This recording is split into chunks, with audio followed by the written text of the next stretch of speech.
It's insanely itchy. I know, I'm just trying not to touch it.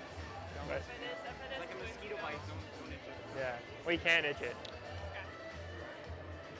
Scratch it. Oh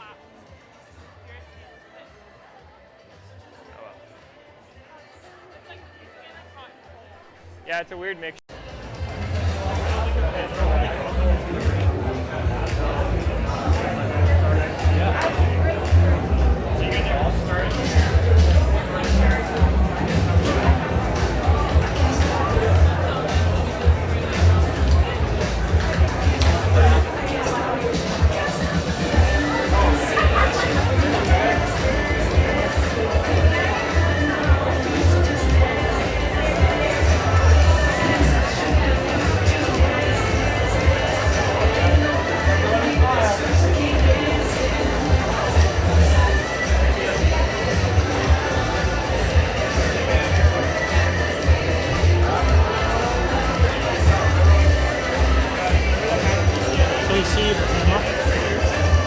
Scoreboard's right there.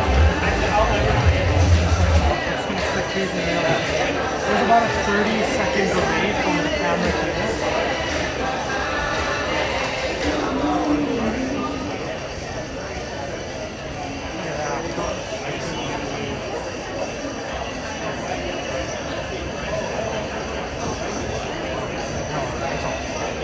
That's pump.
Hello and welcome to Massage Place Stadium for all of those who are tuning in to BCFC TV, or you happen to be watching on TELUS Cable Channel 1981. Welcome to beautiful Prince George, British Columbia, where we're getting ready for the second home game of the Prince George Kodiaks regular season. This time around, we welcome the Westshore Rebels to Prince George.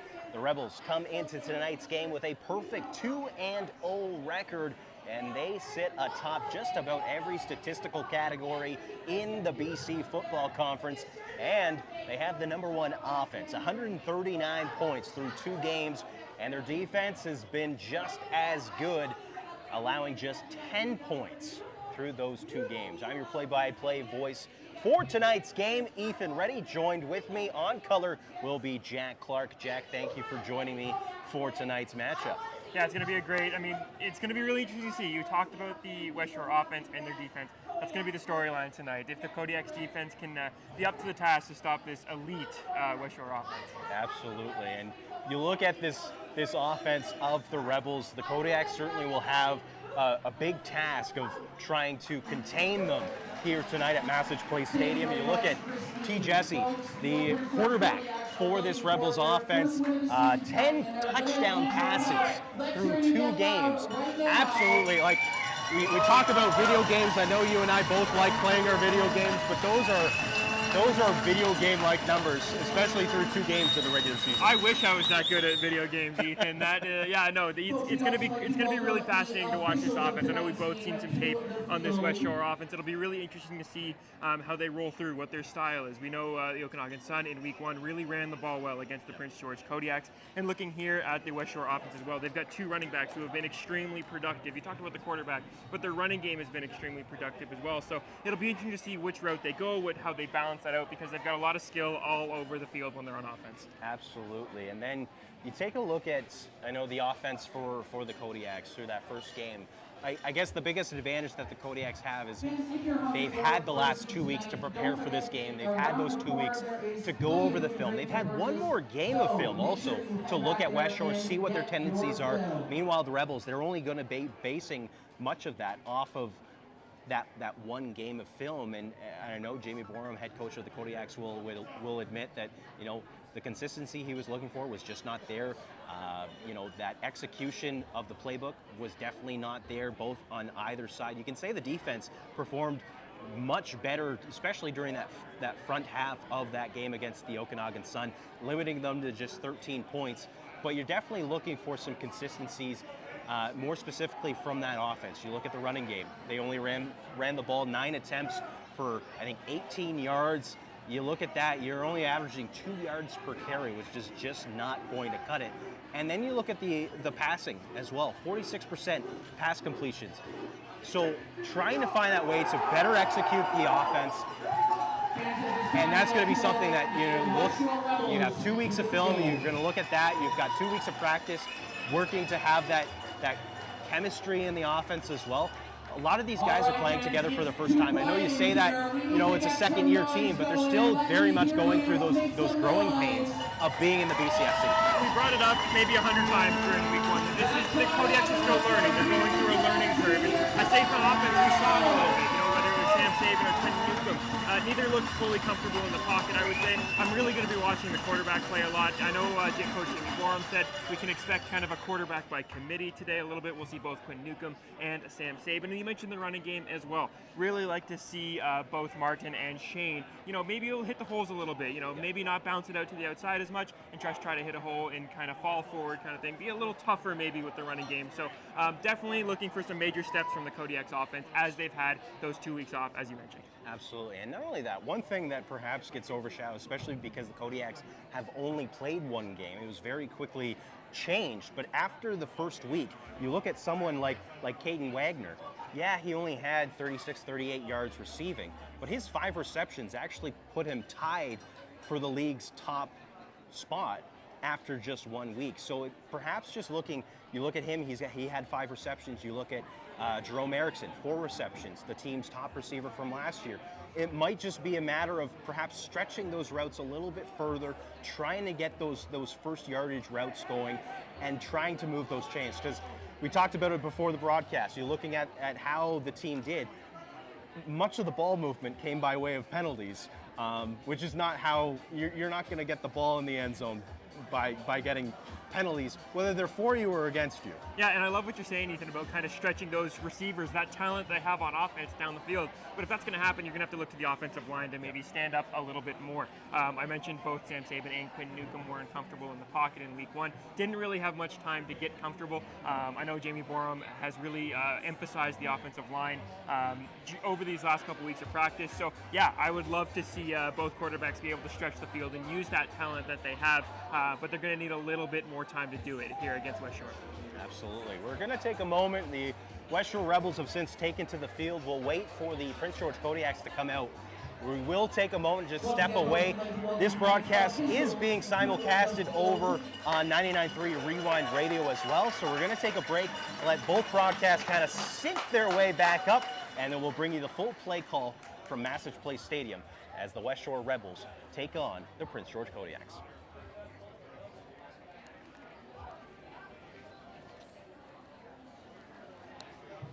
All right, folks, that last time was a test run. It was pretty good, but I think we can make it a little bit louder right here. We're getting ready to meet our home team. Let me hear you make some noise.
From far and wide, oh Canada, we stand on guard for thee.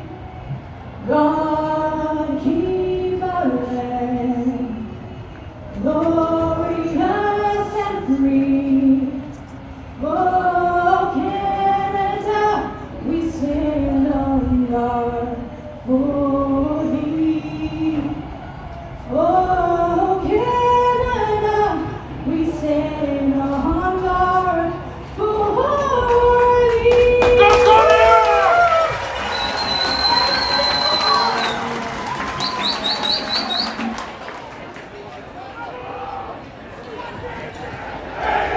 Okay, mics are on, guys. Mics are good. Ladies and gentlemen, it is time. Point toss.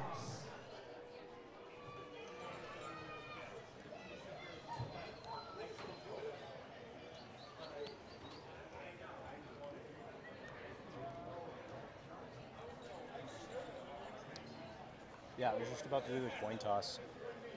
So whenever the next break wraps up, let's throw it into that bumper.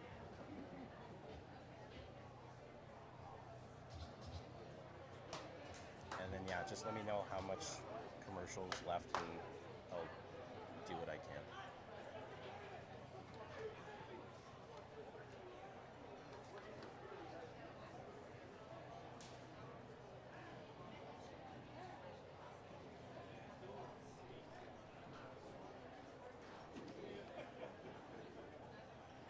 Okay.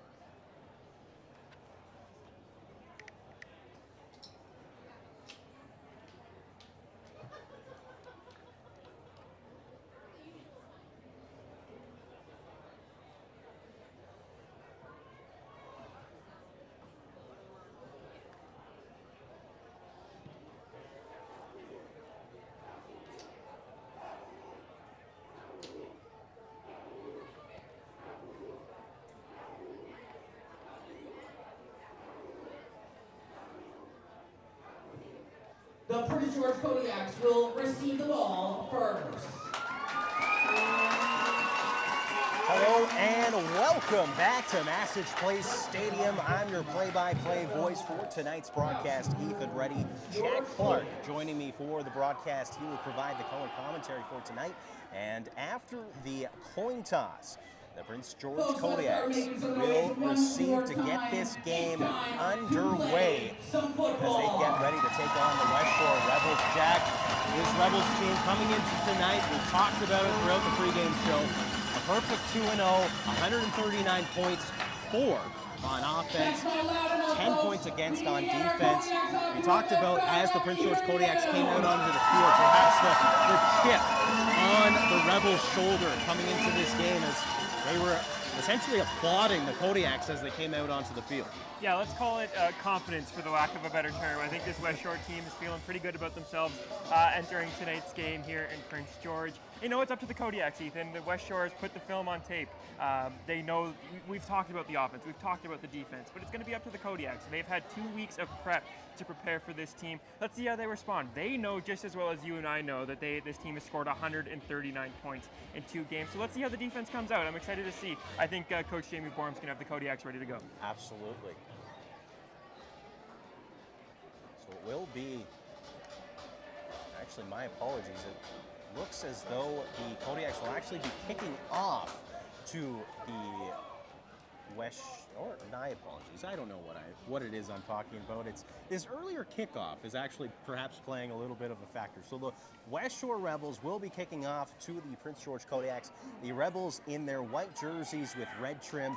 The Prince George Kodiaks in their black jerseys with gold trim. This game being broadcasted on 99.3 Rewind Radio, but also video stream available on bcfctv.com, as well on TELUS Cable Channel 1981. Thank you so much for joining us here at Massage Place Stadium. The crowd is here, and we're just about ready to kick this ball away and get this game started. And here we go as the kick goes back to Peyton Wagner to return, and he's got a little bit of a wall, but gets wrapped up from behind at about the 15-yard line as the Kodiaks offense will hit the field for the first time this afternoon. And here's the first big question of the game here, Ethan. Who will be starting at quarterback for the Prince George Kodiaks? Running out in the field, Sam Sabin. He started week 1 as well. But again, as we mentioned in the pre-show, expect to see both quarterbacks throughout the game today. But drive 1, Sam Sabin has the Kodiaks offense. Absolutely. So this offensive drive will start at the 15-yard line, that far hash mark from the broadcast booth here. And a little bit of motion as Wagner will motion to the left side, and Sabin gets popped in the backfield. Number 14 of the Rebels, Faranmi Akunloa, appeared to be 4 or 5 steps behind Ethan, I'm just going to jump in. I'm a little confused on what just went down there. I don't know what happened. I saw the referee signal touchdown, Folks, but we have an offside call. yeah, that was Number 14, as I was saying, was about 4 or 5 steps behind the Kodiaks offensive line by the time the ball was actually snapped. 5-yard penalty. Why Still first down. there was allowed to be that amount of contact on Saban is beyond me, Yeah. but nonetheless, we'll move the ball up. We were talking about those penalties favoring the Kodiaks from week 1. Here's an opportunity as they get a short first down here, 1st and 5 to start. Some pressure off the backside, popped up, and that ball goes a little bit of a tip drill, but eventually hits the turf for an incomplete pass. What a unique way to start a game, Ethan. That was, I think we both were at a loss of words when we first saw that, when Saban get hit there on that first drive. Looks, Saban dropped back in the pocket there, quick release, didn't quite find his intended target, but again, good to see him getting the ball out quickly here to start the game. Absolutely. You do see a little bit of pressure coming off that backside, number 44 of the Rebels coming untouched, it seemed. The handoff here, Omar Martin tries to break loose. He does, finds a little bit of a hole and gets the edge. He's got some room. He'll cut over, cross midfield, and gets wrapped up at the 50-yard line past midfield. And that, we're talking about the running game, and just like that, already a better performance from the Kodiaks. Just 2 plays into this game. What an effort by Omar Martin. He was wrapped up behind the line, shook the first defender, and once he got in the corner, he was gone. We talked about the run. We want to see him be more consistent throughout this game, and that is, couldn't ask for a better start. You had some pressure in the backfield. Martin able to shake loose and essentially just cut it back the opposite way. First down, another handoff. A little bit of a pump there from Saban. He gets wrapped up. Omar Martin. Not sure whether he was able to get back to the line of scrimmage. It looks like he was. So that'll be 2nd and 10 for the Kodiaks. I know that play call didn't really get many positive yards, but again, I like to see it. We've been talking about the running game a lot. Halfback dive, up the middle, some power runs, some power moves. That's what I like to see from the Kodiaks early in this game. So 2nd and 10, ball spotted at about the 47-yard line. Smack dab between the 2 hash marks. Saban will call his cadence. A trips right. 3 receivers set to the right side. Saban pumps, breaks away. He's on the roll. Right side gets wrapped up. Tried to direct some receivers, but ends up getting hauled down by number 22, DeMar Hosine. And that will bring up 3rd down for the Kodiaks. And surely a punting situation here. Kodiak's not going to walk away with any points on that first drive, Ethan, but again, really like what we saw there. Even on that last play, Saban maybe trying to make something happen on 2nd and long, didn't throw that one away, looking to find a play to make. It's a positive sign for a quarterback who really couldn't get much going through the air in week 1. Absolutely. So Cale Cowley back to punt, ends up getting this one. A little bit of a wobbling punt there, but number 3 will be Barry, and he tries to make a move. Near tackle there by number 24. It was Louis Villeman, but ends up almost just completely missing the tackle there as Barry got a little bit of positive yardage on the return, and the Westshore Rebels end up taking to the field here, the top-ranked offense in the BCFC. And you mentioned Cario Barry there on the punt return, a name you might hear a few times tonight. We've talked about Team Jesse and the season that he's had so far. He's thrown 10 touchdowns, 6 of them have been to Cairo Barry, so it'll be interesting to see how the Kodiaks cover the Westshore Rebels' top target tonight. T. Jesse, the league's #1 quarterback statistically right now, looking to call the play in the huddle for the Rebels as they take to the field. They'll start this drive on the 42-yard line in their own end of the field. Cairo Barry on that punt return is also this team's #1 receiver. T. Jesse likes to go his backside. That is where Barry is, but they end up going to the flat to number 10. A little high step there, and he'll get wrapped up just past the first down. And that will give a 1st and 10 situation close to midfield for Pass the off by Rebels. number 10, Jared Hardisty. 1st down for Westshore. So that was Jaron Hardisty out of the backfield, number 10 for the Rebels, coming up with a 1st down reception. He's this team's top rusher.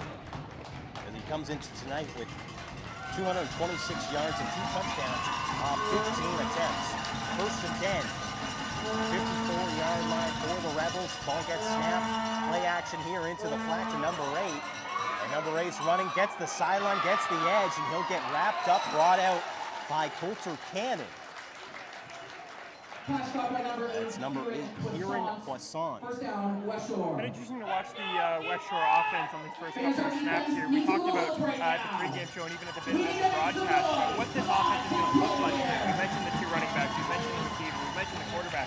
It looks like they're just trying to get the ball out as quickly as they possibly can and use the speed that this offense has to kind of get to the edge. Interesting start for the Westshore Rebels. So first and 10 for the Rebels, now inside the Prince George end of the field. Ball on the 33-yard line here, hash mark. And trips left for the Rebels. Jesse calls his own number, tries to dash through up the gut, and he'll get wrapped up close. And that will, it looks like it'll be another first down for the Rebels. A lot of T. Jesse here on this first drive. We know what he can do through the air. We've talked about the stats: 10 touchdowns, only 1 interception on the year. But interesting to see what he can do with his legs as well. It's the first time he's had a direct run. Interesting to see how that plays a factor today. 3 plays on this drive. All of them have been for first downs by the Rebels. Trips right, handoff here. And here he gets wrapped up in the backfield. A big stop there by the Kodiaks as they wrap up and pounce on number number 10 rather, that was, Jaron Hardesty. Less high stepping from Hardesty that time. This is true. So second, and what appears to be 2nd and 11 for the Rebels. This being their first second down play of this drive. Jesse will start to begin his cadence in the shotgun for the Rebels. Ball gets snapped. He looks to the right side. Looks to number 8, just near the sideline, trying to juke around. And he gets converged by a trio of Kodiaks, and they'll push him out of bounds just a few yards short of that goal line, as now the Rebels are threatening deep in the red zone. It's pretty easy to tell thus far, Ethan, how this Westshore offense has scored 139 points through their first 2 games. This offense moves quickly, they're very efficient. Been a good first drive for the Rebels.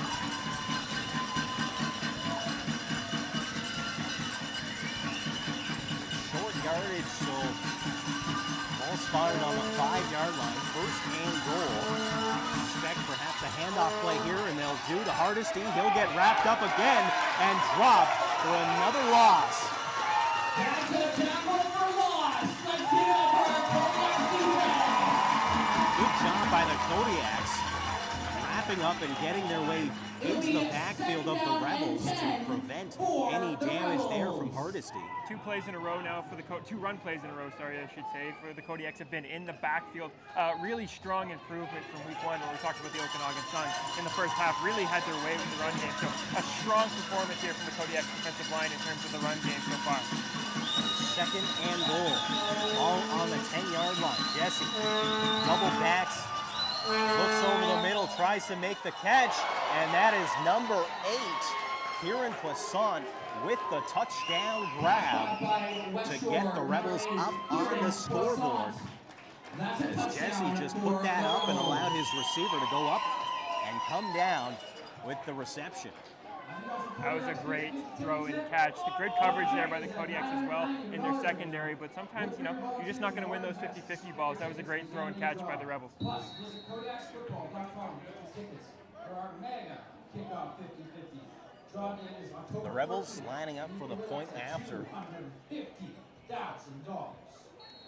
And they'll put that through the uprights and take a 7-0 lead here with 7:45 remaining in the first quarter. We'll take a moment, step away, take a quick 30-second break. Extra point is good by number 2, Gio Lindsay.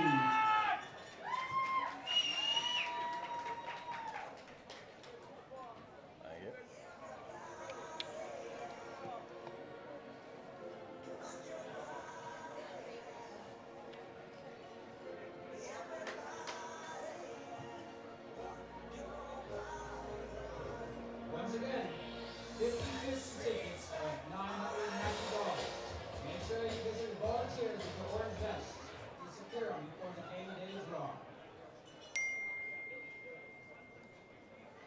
Welcome back to Massage Place Stadium. The Westshore Rebels open the scoring with a quick touchdown on their first offensive drive.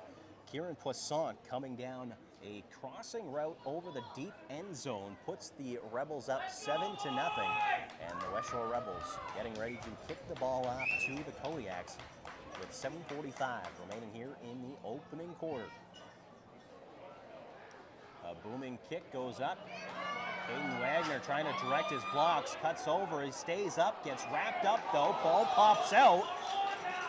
And looked like he may have been down, but officials calling it a fumble as the Rebels offense will come back out onto the field. A fumble there as Caden Wagner tried to keep himself up after contact and ended up the ball popping out. You like the effort to try not to go down on the first hit, but that's just going to happen sometimes. The defender came in from behind, punched the ball right out, and popped out.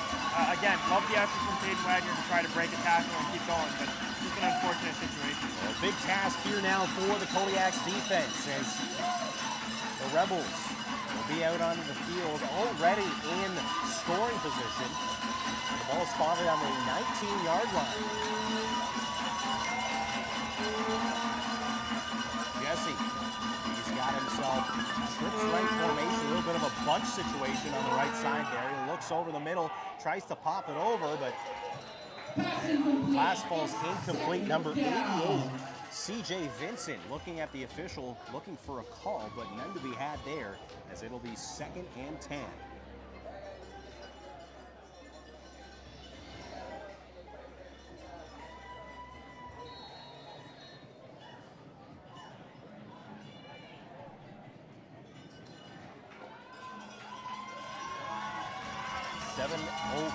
And counting here in the first quarter.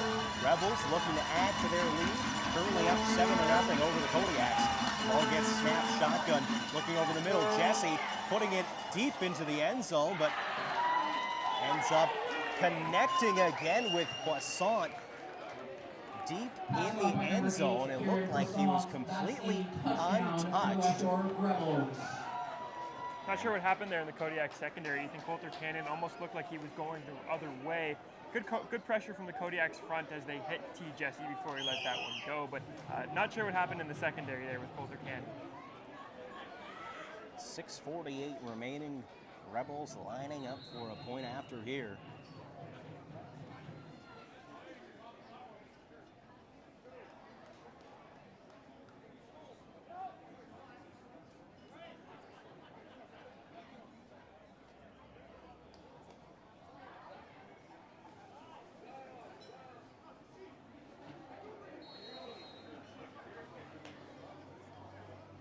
Number 2, Jael Lenuzzi. Coming up with the successful point after, so 14-0 for the Rebels. We'll take a moment, step away, take a 30-second break. It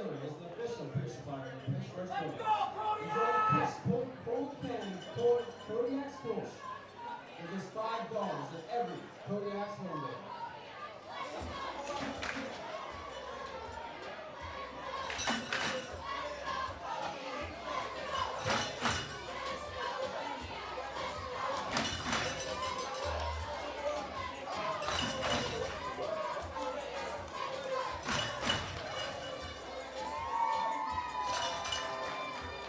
Deep hole the Kodiaks are finding themselves in midway through the opening quarter, and the Rebels are already finding themselves out to a 14-0 lead. A pair of touchdown passes to Poisson from Jesse. And the Kodiaks will now look to rectify the mistake from the previous kick return. A fumble there by Caden Wagner.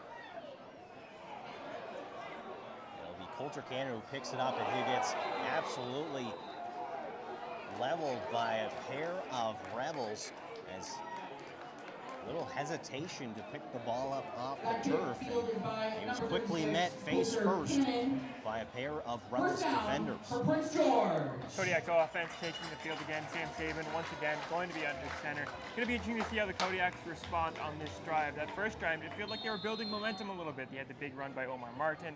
Sam Saban made a couple of nice plays. Hopefully they can still kind of keep that momentum they had from the first drive despite 2 touchdowns since the last time they were on the field. Single back formation in the shotgun. Sam Saban looks over, looks to connect, and Caden Wagner, the intended target, but pass goes about 4 yards over the opposite shoulder of Wagner and just hadn't quite yet turned his head back to look at the pass as quickly as perhaps Saban would have liked. Again, you look at the play call, Ethan, we talked about it in the pregame show, trying to stretch out this Rebels defense a little bit, get the ball down the field, move the chains. Again, that pass didn't connect to Caden Wagner, but Sam Saban immediately looking down the field. Again, improvements from week 1. Saban breaks the huddle. Kodiaks line up, trips left formation, 3 receivers to the wide side. And Saban looks over, tries to connect, and that goes high up, and Carson Briere tries to climb the ladder. But also gets put in a very vulnerable position as ends up getting met by a bunch of Rebels defenders, and with that it will bring up third and long, so the Kodiaks punt team back out onto the field. Again, looking to the first down markers, not throwing it out to the flats.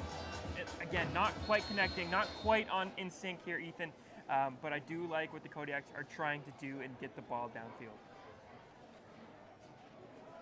Inside the final 6 minutes of the first quarter, Cale Cowley back to punt, a grounder of a long snap, and he's able to get it off and past the 50-yard line, and Barry gets wrapped up and forced out of bounds.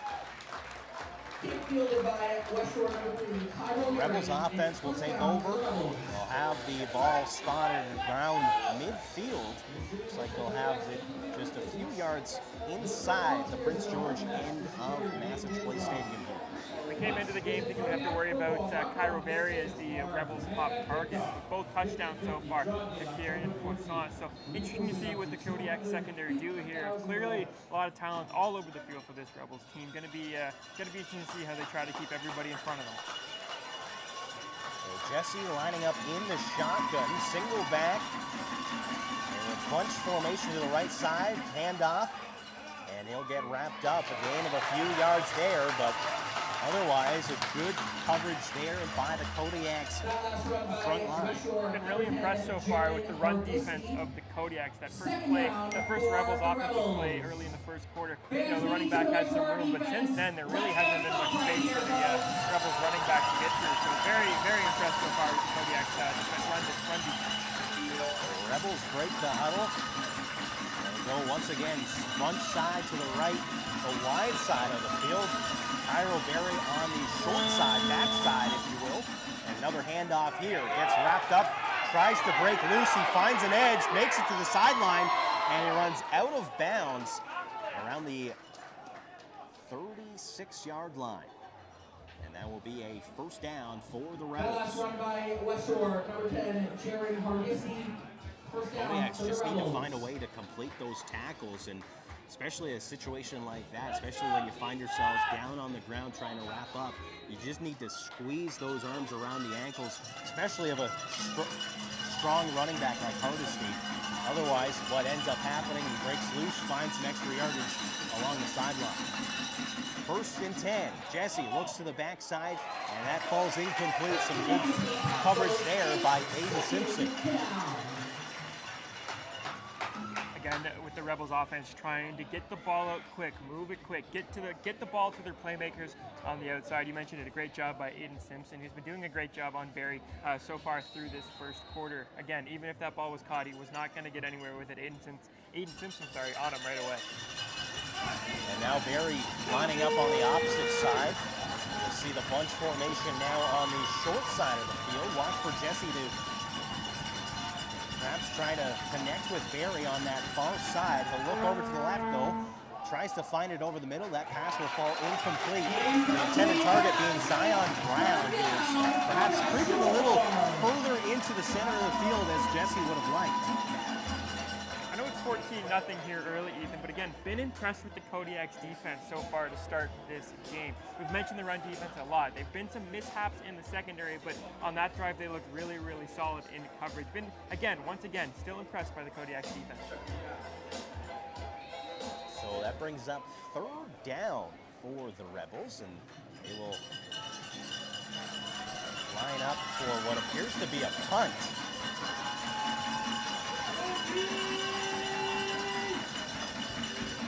And that's a far snap as the pressure. Ball comes all the way in, passing, trying to get something, but that ball is incomplete as that long snap flies all the way over the head of the punter, number 82, Chris McLarty.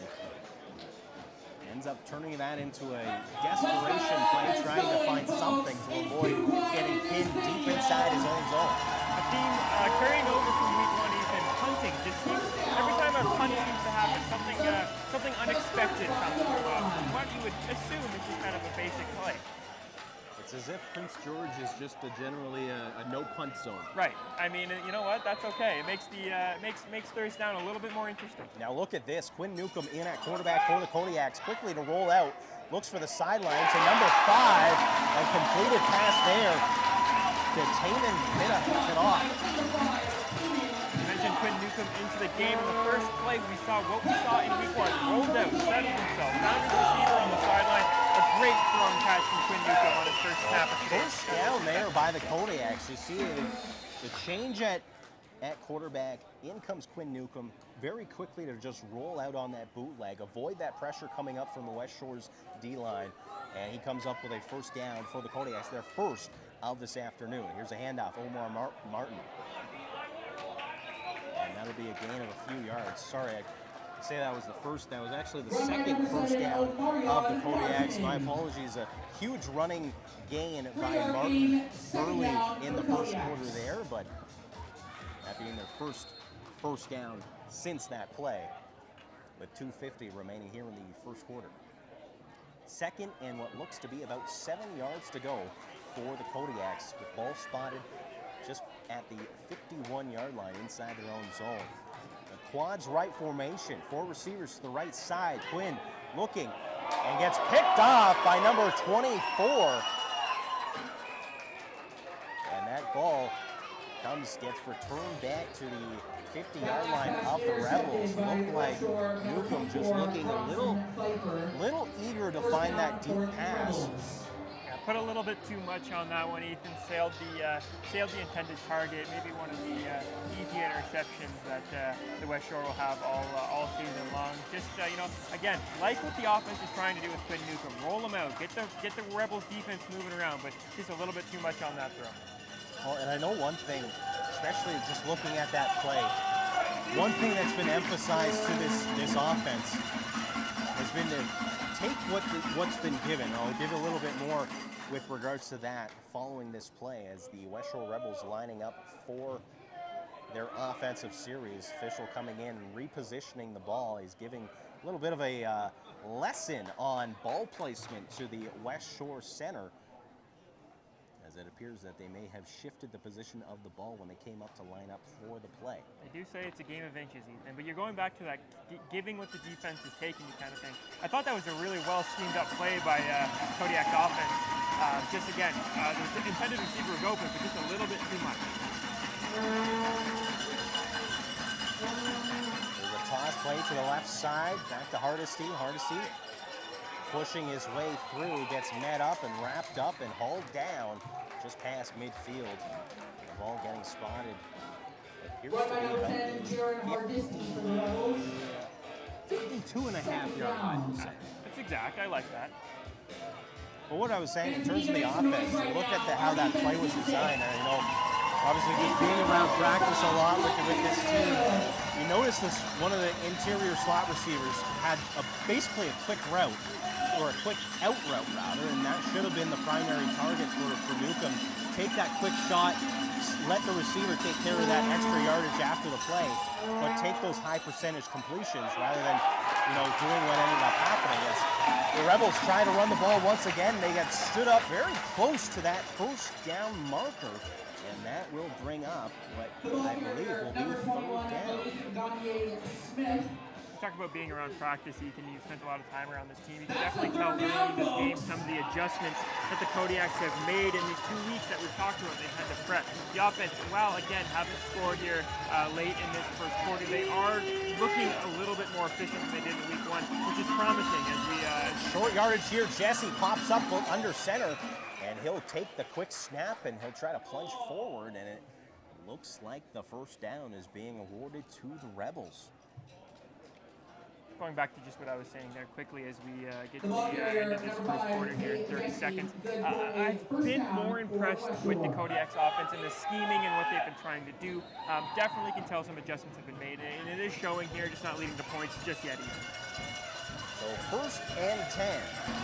Ball spotted 49-yard line inside the Prince George end of the field. On the far side hash mark, trips left for Jesse. He'll look to the backside where there are also 3 receivers set. And number 88 makes some moves, dekes around, and he'll plunge close to the 40-yard line.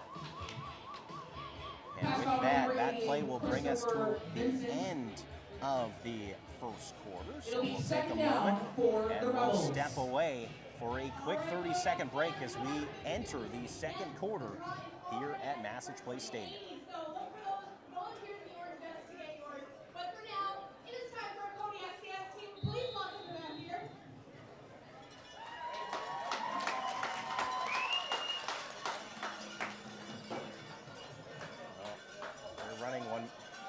Just one. They're running one more play.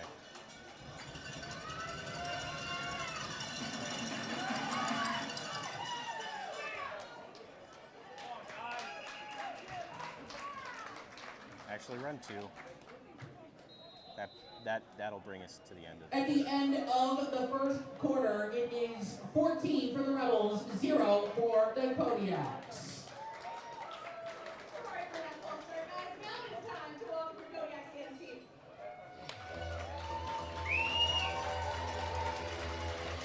Sure.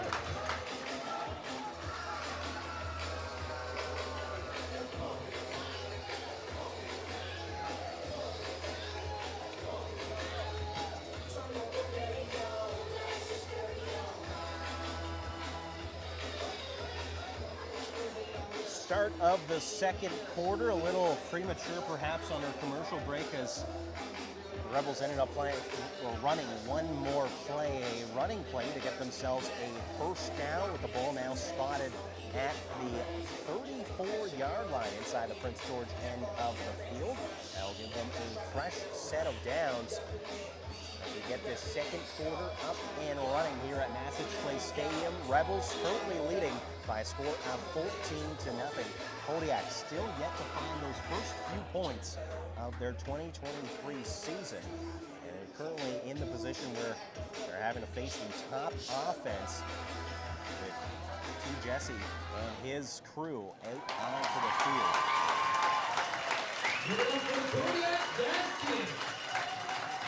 Earlier in the show, we talked about how the Kodiaks defense is going to have to stand up. We talked about how good this Rebels offense is, and we've seen it here this Saturday in Prince George as well. But outside of that quick kind of 3-minute turnaround where they gave up those 2 touchdowns quickly, I thought the defense has played relatively well. The run defense has been quite impressive so far for the Kodiaks. So again, steps forward from week 1.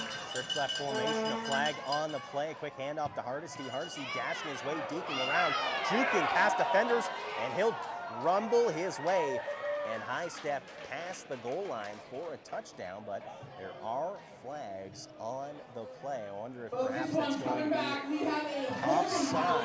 Call on the Rebels.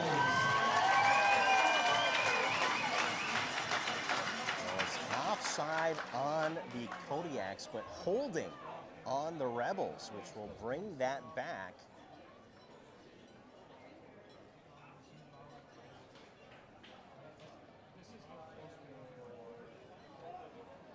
Can't say the offside on the Kodiaks gain them any advantage, but certainly that holding penalty by the Rebels definitely opened things up for Hardesty to rumble his way. Obviously not to take away from the efforts of Hardesty with the amount of tackles he was able to break away and juke away from, but yeah, I thought Hardesty showed great speed on that touch, or what would have been a touchdown run, breaking a few Kodiak tackles, but all for naught. First and 15 for the Rebels. Ball now on the 39-yard line. Ball gets snapped. Jesse looks to the far side. Wide open is Poisson, and he'll plunge his way and run right over, I believe was That pass caught by number 8, Kieran Poisson. not quite sure who exactly that was, perhaps for the best, so I don't name any names here, but definitely Kodiak's defender got the brunt of that one. Yeah, so a good way to finish a run there, if we can put it nicely. A bruising hit. So first down for the Rebels. Ball on the 21-yard line. Jesse takes the snap. He'll hand off to number 21 this time around. He'll dash up the gut, and he'll get brought into contact and brought down at the 5-yard line. Number 21, Malik Gagne-Smith with his first run of tonight. Run by number 21, Malik Gagne-Smith. It's first and goal for the Rebels. Gagne-Smith coming into tonight as the number 2 rusher on this Westshore offense. 16 attempts, 111 yards, and 2 touchdowns.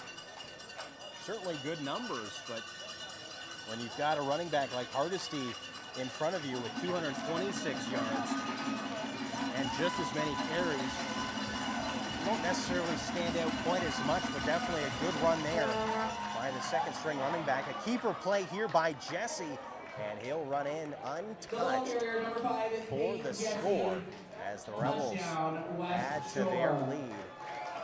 And they'll come in for an extra point here after the Rebels' third touchdown of this evening. That's the second time we've seen Jesse use his legs to kind of gain some yards, and of course on that play, a touchdown. Really well run play, read option there by the Westshore Rebels. I don't know about you, Ethan, but I was following Gagne-Smith into the end zone. By the time I looked back up, Jesse was already starting his celebration. So really well executed play there by the Rebels. Kick goes up, and that is good as the Rebels take a 21-0 lead with 13:16 remaining here in the second quarter. Take a moment, step away, take a quick 30-second break. Second-year football, and that wouldn't be wouldn't be here without a generous support of our founding sponsors. Canadian Tire, Prestige Treasure Cove Resort, the Treasure Cove Casino, Copar Administration, Prosperous Root Brewing and Distillery. Thank you for coming to support your home team.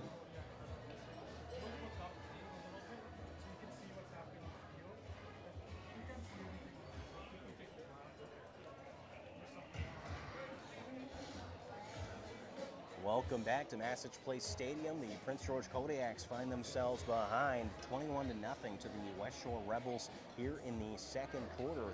13:16 remaining here in the quarter before halftime.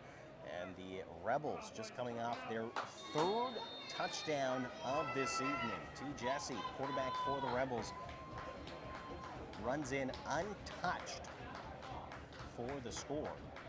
As the ball gets kicked off here to the Kodiaks, number 5, Taman Kiddock will make the return. He gets wrapped up by the Rebels' return coverage at about the 15-yard line. Kick return by number 5, Taman Kiddock. First down for the Kodiaks. Let's hear it for our offense, folks. Newcomb back on the field for the Kodiaks offense, coming off that interception his last time out. Be interested to see how they maybe, hopefully don't change the offense, because I like when to see Newcomb roll out and find his receivers, but that unfortunately led to the interception last time. So going to be interesting to see how Newcomb attacks the Westshore defense this time around. When Newcomb in the shotgun quads left as he goes to the backside to Cowley. Cowley trying to stretch this defense, but step for step, number 6, Riley Burfello Had a chance to meet Cale Cowley this week. What a great guy. Talked about how he kind of came to Prince George and how he started here with the Kodiaks, spent his first 2 years playing elsewhere. Again, he talked to him about how he started punting, receiving, really great guy. So good to see the Kodiaks looking to him early in the second quarter. 2nd and 10 for the Kodiaks. Quinn Newcomb back in the shotgun, single back. And he'll drop back, look to the side, try, and that gets picked off again by the Rebels. Number 12 just stepped right in front of the route there as Josh Hoyt. That pass intercepted by number 12, Josh Hoyt. Not quite sure who Newcomb was looking to find on that route. That looked like it was pretty covered all the way, where the defensive back just jumped up and grabbed that one. Maybe not Quinn Newcomb's best read on that play. Fans, we need to bring some energy back into this place. Let's help out our defense right now. Make some noise! The Rebels offense taking over now. Ball spotted the 37-yard line. Sorry, 27-yard line. 12-19 remaining. Team Jesse takes the snap. He'll look over the middle. He'll connect wide open. Number 88. CJ Vincent. Pass caught by number 88, Christopher Vincent. First down, Westshore. That'll be a first down for the Rebels.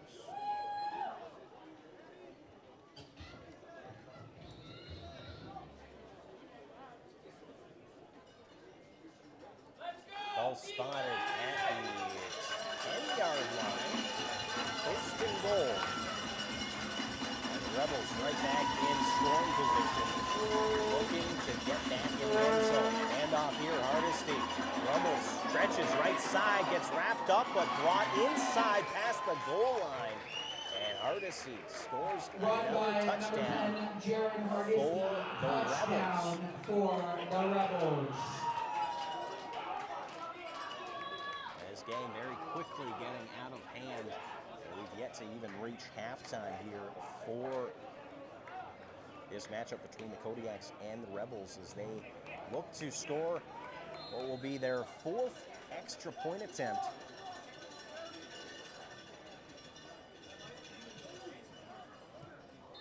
Kodiak's defense really hasn't had much of a chance on the last 2 touchdowns. Westshore is set up in really good field possession, both on the Kodiak side of the field, and the defense really hasn't had a chance. As within a few plays, the Westshore Rebels have gotten into the end zone. So, got to look to the offense to kind of keep the ball.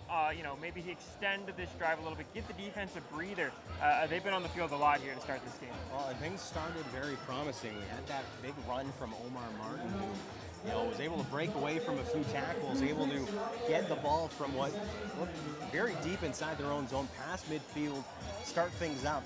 At this point, you've got to make some sort of progress closer to midfield, so even when you're giving up the ball, obviously you want to be holding on to it as long as you can, try to avoid these interceptions, and that's basically what has essentially resulted in this game, getting to the point that it has, is these interceptions inside their own end of the field, giving the Rebels very short field to have to work with offensively. 4 touchdowns now for the Rebels in this game, 3 of them coming off turnovers where they've started deep on the Kodiak side of the field. Of course, the Caden Wagner fumble that was which led to a touchdown within a few plays as well. Again, you talk about the Kodiak's defense. Really, I think they've looked solid when they've been able to kind of breathe a little bit, but there really hasn't been much breathing room in the last hour of this game. Absolutely. Certainly a positive return there by Taman Paddock. And the Kodiaks offense will come back out onto the field. 11:24 remaining here in this second quarter. Ethan, we were talking about it before the broadcast a little bit about how week 1, when they against Okanagan, when the game kind of got out of hand a little bit, they kind of abandoned the run game altogether. We'd like to see the Kodiaks kind of stick with Omar Martin and Shane, their running backs, see if they can get some progress there again, kind of leading into the second half as a run play right there. A solid run there, gain of a few yards, but a late flag coming from the secondary defensive backfield. Wait to see what the penalty is here, as it came after the play.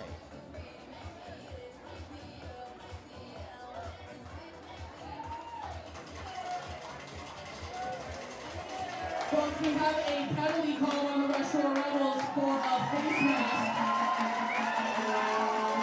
Face mask on That's a first down for the Kodiaks Westshore at Rebels. the 51-yard line.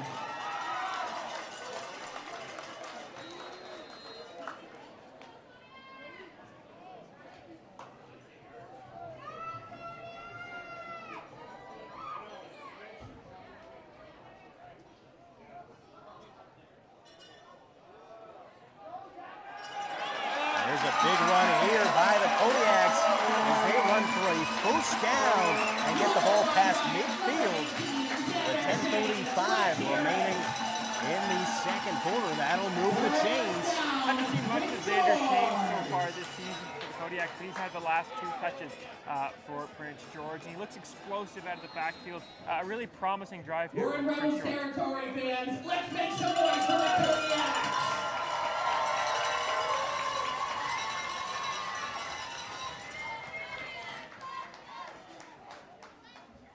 Here's the ball gets snapped. Another handoff here going. I believe that's number 18.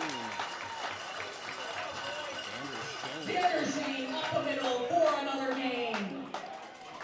Second down and 5 for Prince George. Xander Shane staying on the field as the Prince George running back. That's 3 plays in a row, Ethan, where they've handed the ball off. Exactly what we were asking for.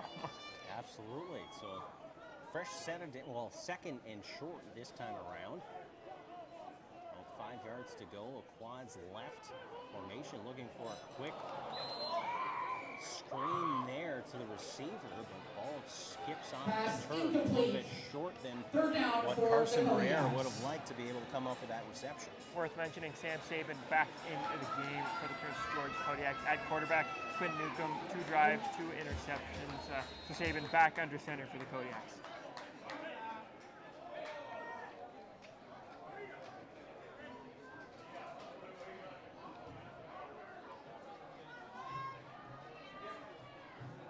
Sabin, quick connection there to Callie. He's got some room. He'll find the edge and he'll get cut at the ankles.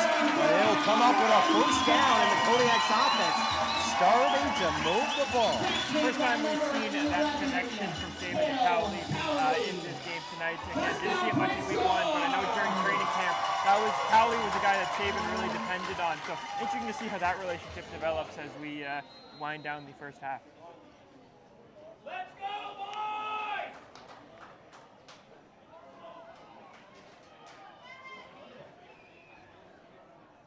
Here's Sabin.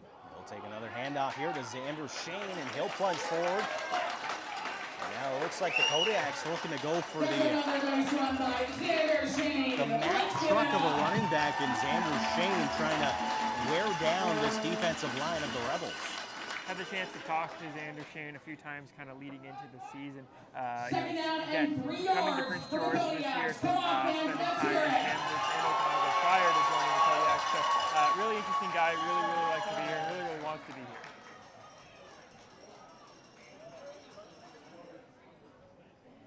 Here's Sabin, he'll look to the far side. Looks like Jerome Harrison trying to make a move. Comes up with the reception, but may be able to gain a few yards there.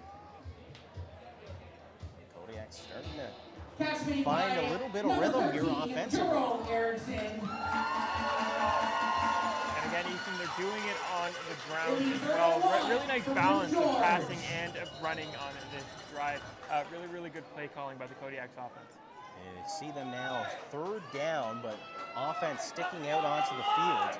And quads left, short yardage. Quinn Newcomb in at quarterback, and he'll try to plunge forward for the first down, and it'll be close. I'll wait for the signal from the official.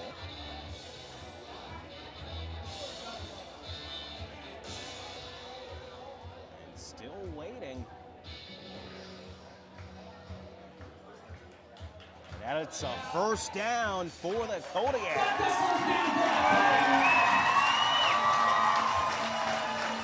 Maybe a little bit too close for comfort there, but Kodiaks with a fresh set of downs now within the 15 yards. They look for their first points of the season.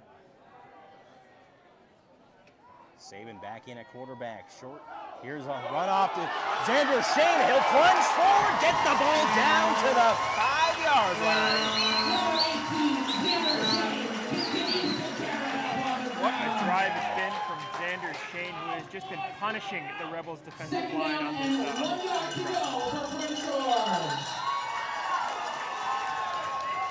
Ball now on the 5-yard line. It is 2nd and short. Just need to get a first down, get a fresh set, and it's 1st and goal. Xander Shane up the gut, plunges forward, and maybe comes up a yard short of the goal line, but that's a first down for the Kodiaks, and it's now 1st and goal.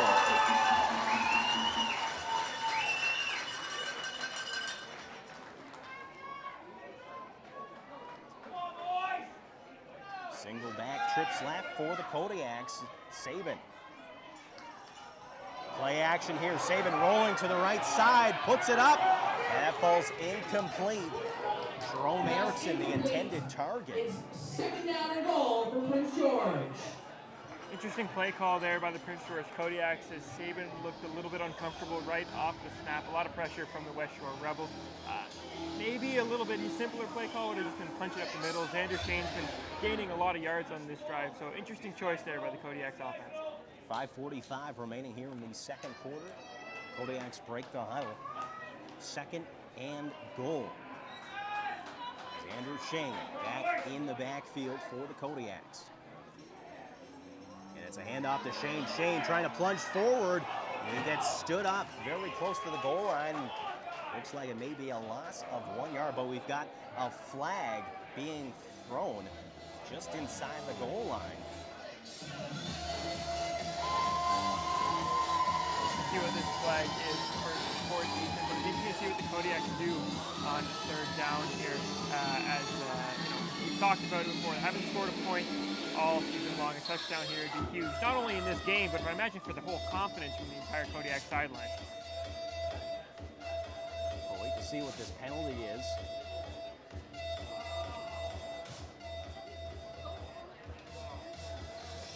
Looks like penalty is going against the Kodiaks. We have a penalty on the Prince George Kodiaks on the play. Back, bring them a bit further out from that goal line, which is certainly not what you want, especially if you've been an offense that's been struggling.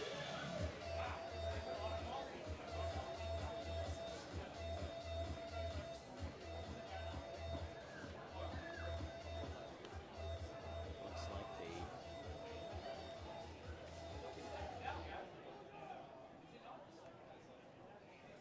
maybe going for a field goal is what it appears to be. The downs box is yet to be adjusted. We're waiting to see what the down is. And ball getting moved back all the way to the 28-yard line. And it will be a field goal attempt for the Kodiaks. Looking for their first points of this season. Number 14, Matthew Stackhouse. It's 3rd down for Putting Prince his George. team down on the spot. It'll be a 35-yard field goal attempt. Post number 63, Looks like number Magnus 63 Arneson is has been being ejected from this evening's football from this game. game. As he gets escorted off the field by the officials.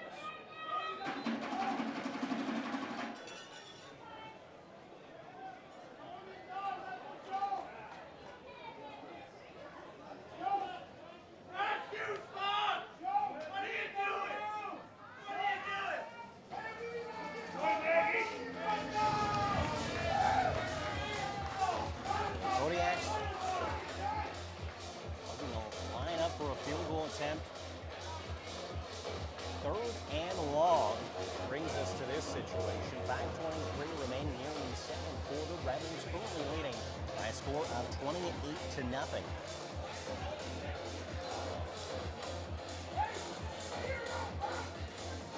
And the Kodiaks having number 63, Magnus Arneson, ejected from this game. Arneson, their Kodiaks starting right guard. We'll likely be seeing Number 71, Keandre Williams stepping into that role as the Kodiaks line up for what will be a 35-yard field goal attempt by Matthew Stackhouse. Cairo Berry back to return.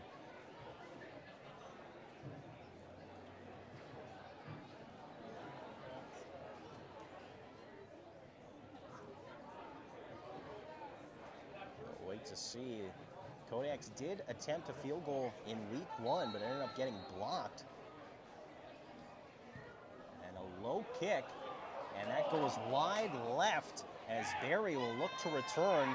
Coverage right there, and Berry gets wrapped up at the 6-yard line. Who I believe that is Caden Wagner. Just a really unfortunate sequence of events for Kodiaks right on the goal line. First down, couldn't quite punch it in. Of course, you mentioned the ejection for the Kodiaks, leading to a missed field goal. Just really, really unfortunate for a team that's still looking for their first points of the season.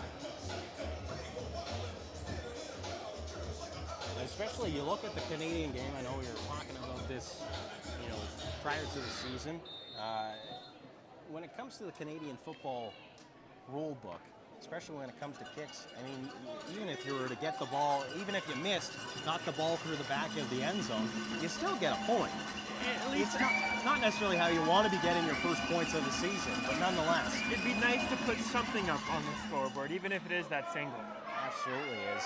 Cairo Berry gets fed the ball by Jesse, and he'll rumble for a first down with 4:40 remaining here in the second quarter. Cairo Berry for the Rebels. It's a first down for Westshore. Really important drive here for the Kodiaks defense, I think. Like you mentioned, the score 28-0 with just under 5 minutes left in the second quarter. The offense again showed improvement. They allowed the defense to take a break, maybe get some water. So hoping the Kodiaks defense can come out sharp and get the offense back on the field as quickly as possible. Jesse looks to the near side, trying to connect to Poisson.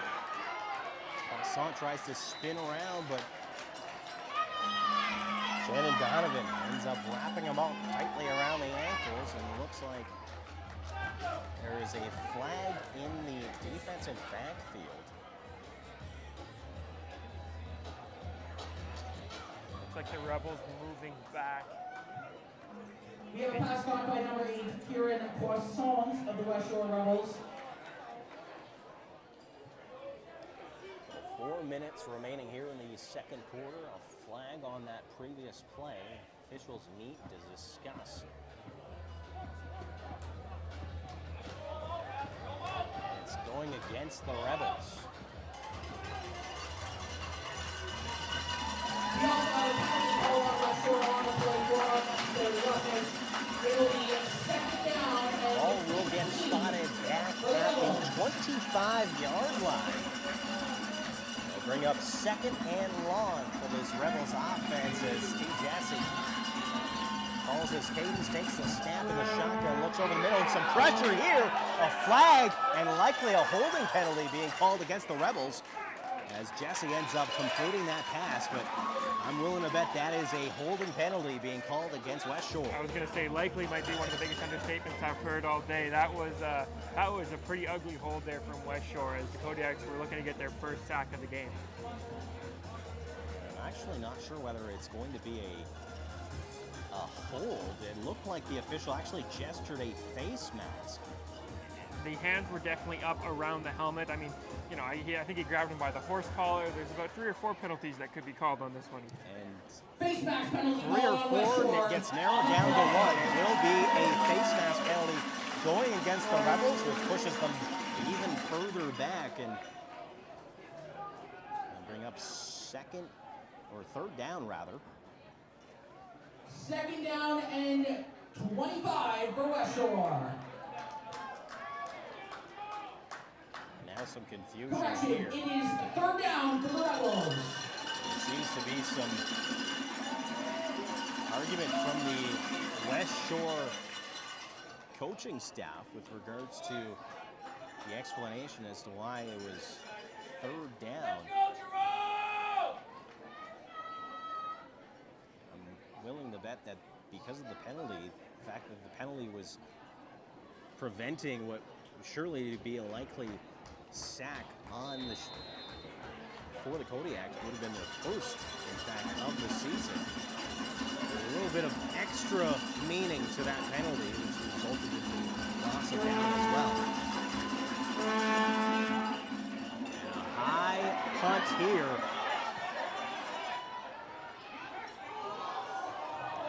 And a fumble here. The punt ends up getting muffed, and then I'm not sure who came running in from the Rebels, number 34. I don't think that ball even touched anyone of the Kodiaks. Can't quite see whether there's any penalty marker down on the field to indicate no yards. Looks like Caden Wagner came up with the ball. Whether the Kodiaks touched it prior to that or not, I'm not sure. But Caden Wagner did come out of the pile with the ball.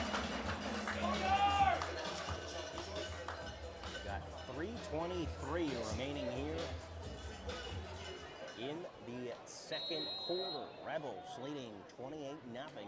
Kodiak's offense starting this drive at the 46-yard line inside the Rebels' end. Saban drops back, looks over the middle, dumps it over. Jerome Erickson gets leveled there, but holds on to the ball. He gets wrapped up by number 39, Bryce Ruther. Great job by Jerome Erickson to hold on to that ball.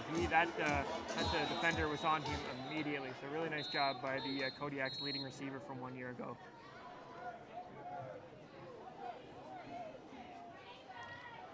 They'll bring up second down, about 6 yards to go for the Kodiak's offense here. Get that first down. 2:52 remaining here in the first half.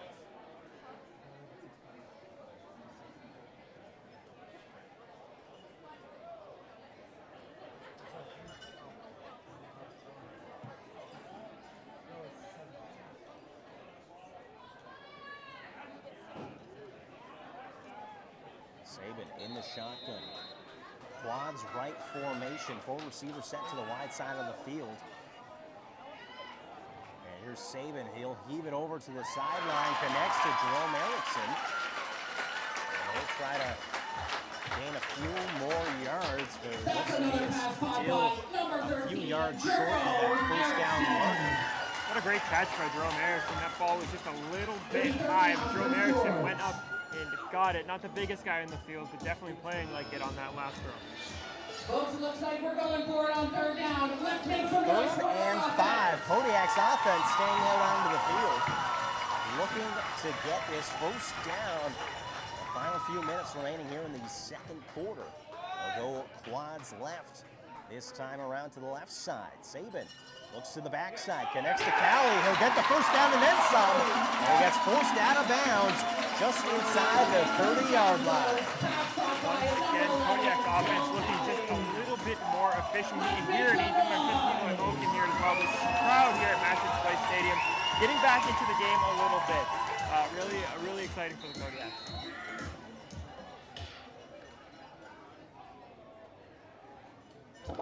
Fresh set of downs, ball spotted now at the, what looks to be about the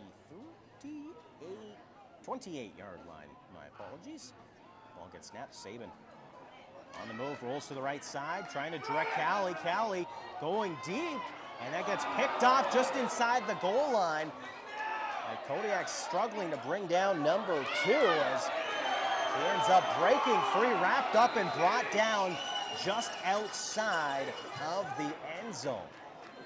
Frustration looking to set in now for the Kodiaks, as you could noticeably see that frustration from the Kodiaks as they tried to wrap up and bring down number 2, Jael Linuzzi. Just looked like a broken play there. Ethan Saban rolls out, trying to direct some traffic, but a lot of guys in one part of the field, and that included Westshore defenders. So kind of threw it up, looking for a target, but Westshore came down with it. Their third interception of this game.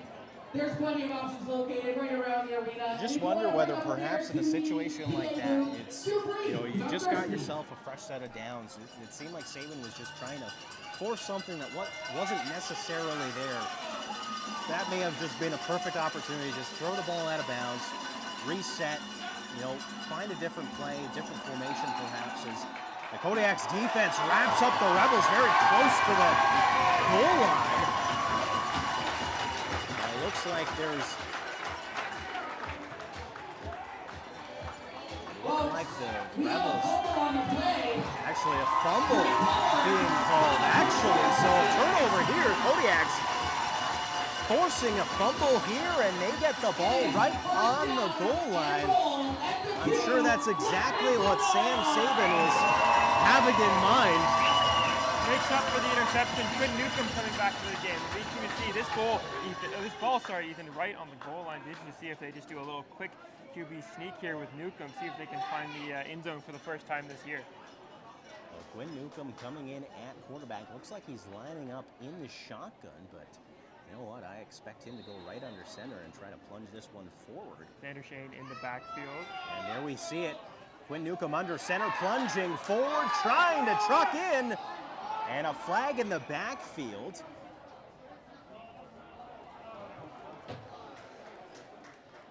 And some hesitation to tell what's going on. It looks like illegal procedure being called on the Kodiaks offense. I wonder whether the penalty being on the matter that you had a few Kodiaks players trying to physically push Newcomb into the back or into the end zone. We need a touchdown here, folks.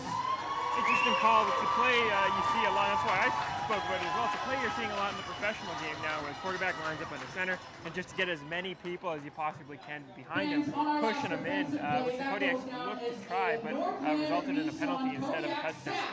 Kodiaks fans, rev your engines and make some noise for that last defensive play. So it will still be first down, but instead the ball being moved back by about 5 yards.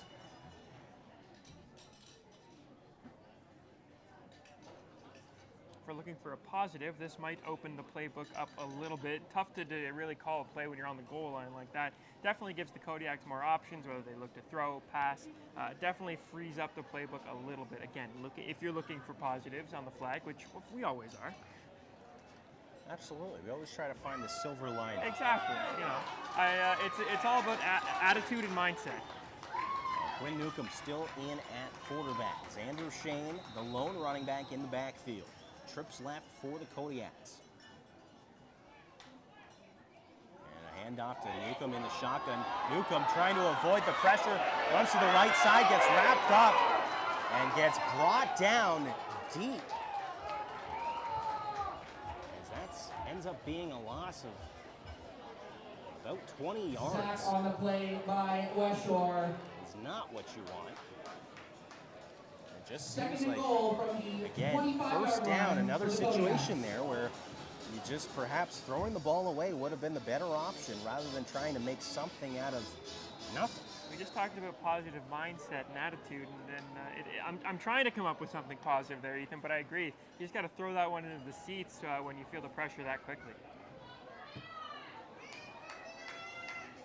So quads left formation. Newcomb still in the shotgun. He'll drop back, look over. Again, some pressure, and he gets wrapped up and brought down. Thought the Westshore defender got him a little high there, but the flag stays in the ref's pocket. Interesting call. And not what you wanted if you're the Kodiaks. You had the ball so close to the goal line. Now you're looking at a third down with the ball all the way back at the 38-yard line. You talked about frustration building on the Prince George Kodiaks. You can start to see why. I mean, they had the ball on the goal line here, and now they're punting on third down. Really, just you can see why the frustration's building on the Kodiak sideline. Ball snapped. Cowley, he'll get a bit of a spinning top punt, and no flag being called there. A clear hold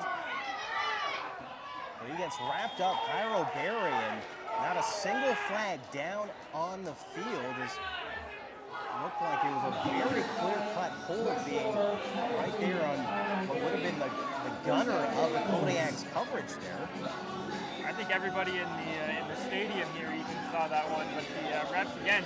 Well, the officiating crew here in the stands also were very quick to pull that one, but the officiating crew that matters on the field, keeping their flags deep in their pockets. That's 2 plays in a row now where I thought a flag might be thrown in favor of the Kodiaks, but again, nothing for nothing from the officials.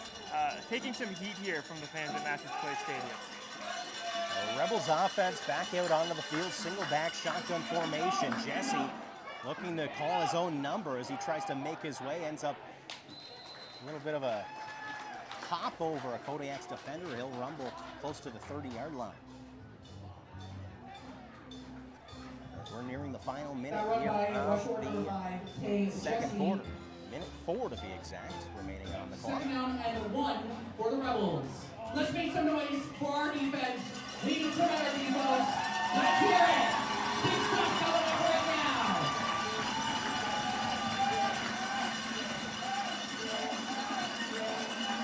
Trips left formation for the Rebels to the wide side of the field. Handoff here.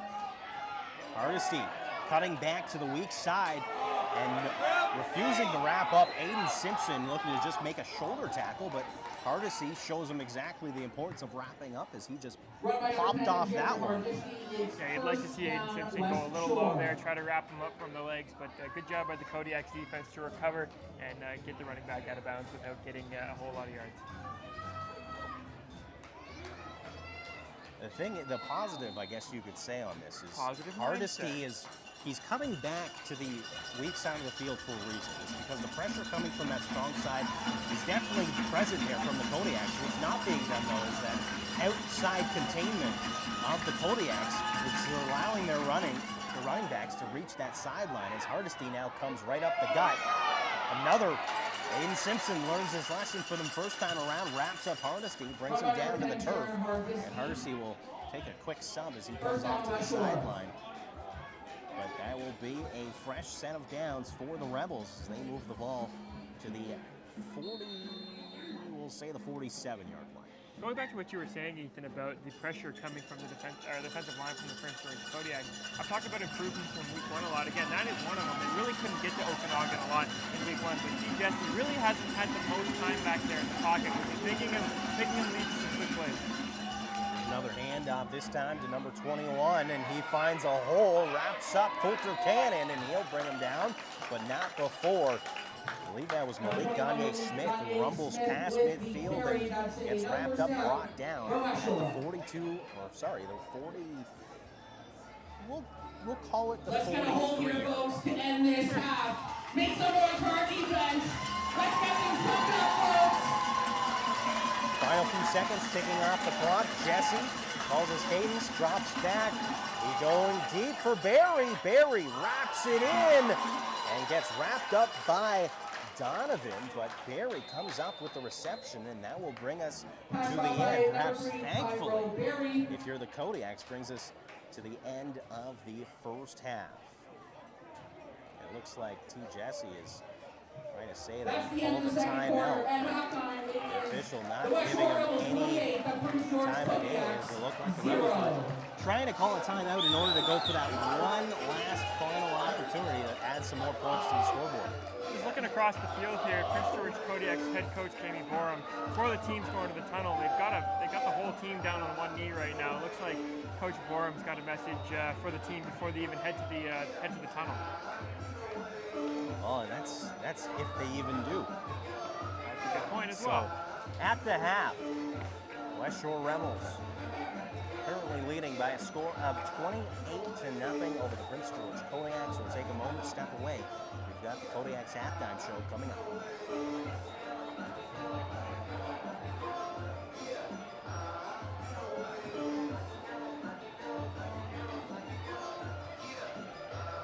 Okay, let's just run them.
why Magnus got kicked out? I didn't see anything. What's that? You know why Magnus got kicked out? He may have punched him. Okay. Something like that. All right, yeah. No tolerance. So. Okay, yeah, no, I didn't see it. I didn't quite see it, but Yeah, okay. Yeah, his pair is sitting right here. Yeah. All right. Thank you. no problem. What's going on, Thomas?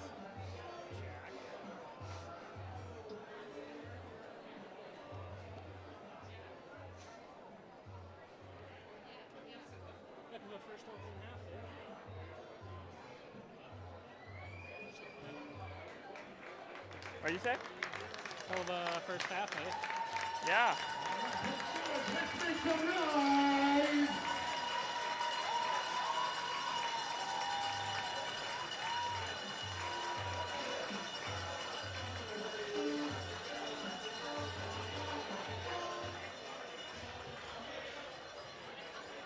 It is now time for our halftime show, brought to you by Big Steel Box, your first call from Union Store Services. We're going to send it back down to Christine on the field. Christine, what's going on down there? All right, now we're bring it over here. Now it's time to give them the proper welcome, ladies and gentlemen. Please give it up for your Kodiaks dance team, brought to you by Judy Russell Arsenal.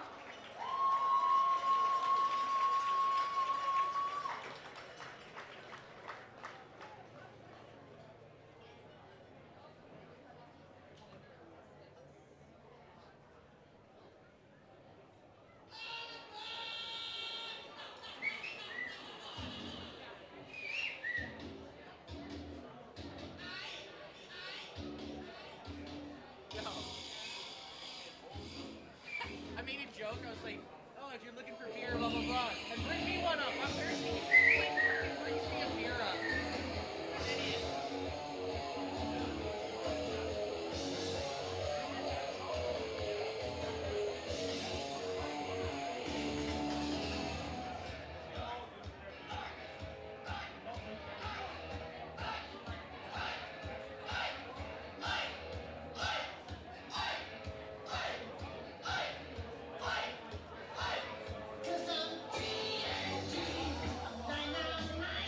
Welcome back to Massage Place Stadium, where the Westshore Rebels find themselves out to a 28-0 lead over the Prince George Kodiaks.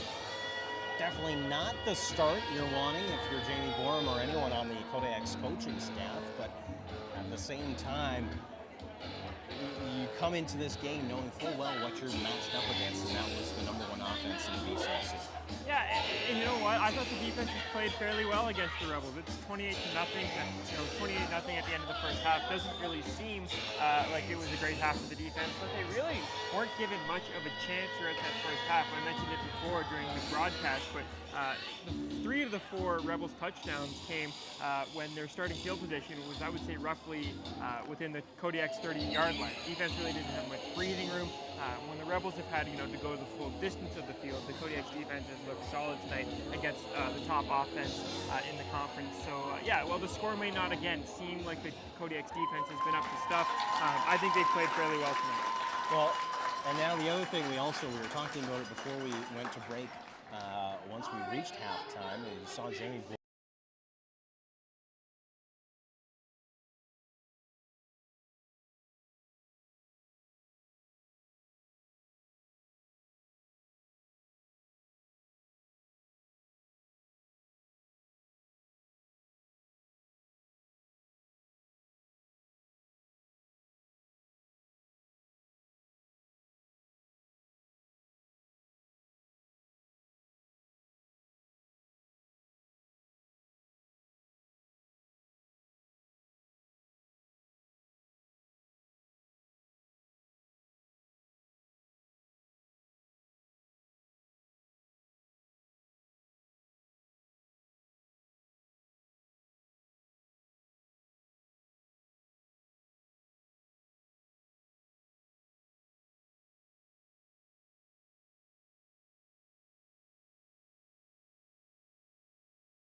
Sounds good. Yeah, we got about a minute 30 remaining on the clock. Captains are at center field.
All right, time's ready.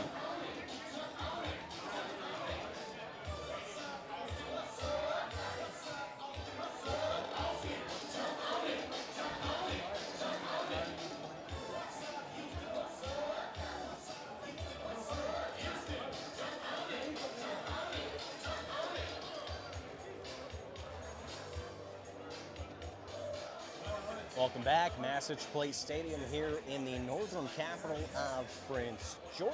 Prince George Kodiaks still scoreless, not just in this game, but now entering their 7th quarter that they'll be looking for their first points of the season. Meanwhile, the Westshore Rebels currently having a 28-0 lead over the very Kodiaks as we're about ready to get the second half underway between these two sides. Kodiaks kicking off to the Rebels, looking for an onside kick, and Kate Cowley comes up, climbs the ladder, and brings that one down as the Kodiaks offense will start this second half. When you have a wide receiver that is 6'7", Ethan, that play, the chances of that play become a lot better. You talked about Kale Cowley going up and getting that ball, didn't even have to go up very far, maybe just stick his hands up. He's a big guy. Well, and the beautiful thing about that is also you can tell your kicker, be like, listen, we need you to put it about 2 to 4 yards out of bounds. And that's in perfect position for Cowley to do exactly what he just did. And here we are with the Kodiaks on offense to start this second half. Sabin with a 4-receiver set to the right side, hands off to Omar Martin. Martin has some space, he'll run it up and he'll gain about 7 or 8 yards on that one. That's a nice run by number 7, Omarion. Great start here for the second half for the Prince George Kodiaks. Of course, the onside kick will get the crowd into it, but again, going back to that run, sticking with it, Ethan, like we talked about in the pregame show throughout the first half, really, really impressive.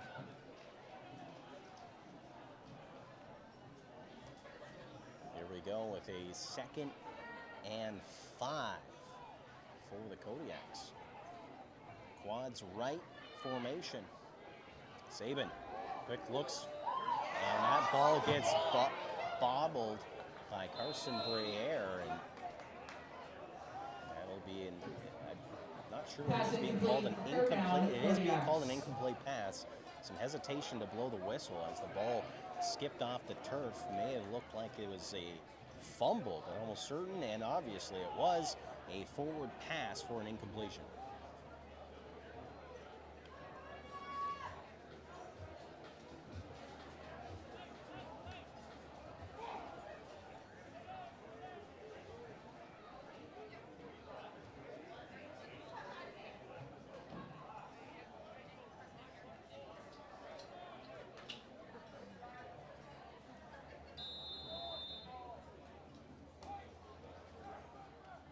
Kodiaks to punt.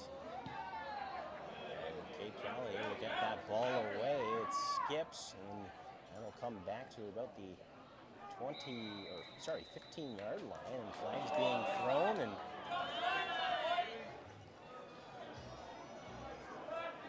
see whether that's a no yards penalty or whether that's something else being tacked on. Kid Cowley had to use all of his 6'7" frame again there to catch that punt. Good thing he's such a big guy, because that may have sailed over the head of anybody else on the team.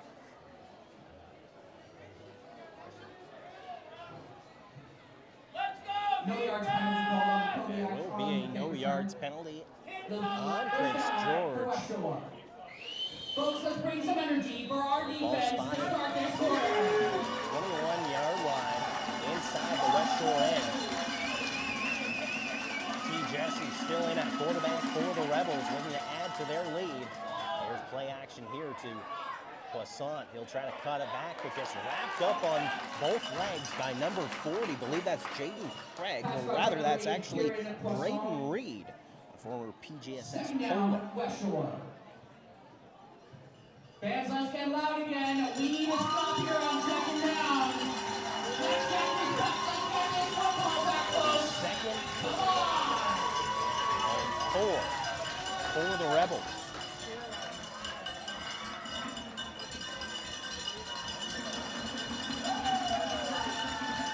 Jesse takes the snap, hands off to Hardesty. Hardesty runs through a hole right deep into that second tier of the defense, gets brought down. That'll be a first down. Looks like Coulter Cannon gets up and he's favored. Perhaps a little bit of a stinger to that right hand. Yeah, after a great job by Coulter Cannon to wrap up the running back, he did a great job on that tackle. But again, in some serious discomfort here as the Rebels line up for this first down play. Looking like it may have actually been a little bit of a stinger to that right leg, actually. First down for the Rebels. Shotgun. Jesse takes the snap, will dump it to Barry. Barry tries to cut back, tries to create some space, gets wrapped up, and maybe was able to get back to the original line of scrimmage, maybe a gain of 1 or 2 yards. But it was a little bit of an interesting play there, because Barry was actually coming downfield on that route. Yeah. Essentially made the reception behind the line of scrimmage. Caught it, ran back a few yards, turned up, and kind of ended up right where he would have been if he just kind of stayed still when he caught it.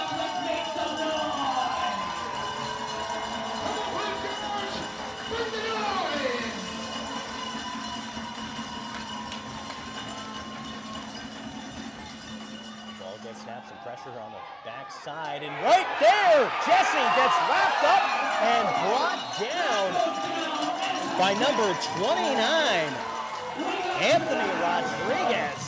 And that will go down as the Kodiaks' first quarterback sack of this 2023 season.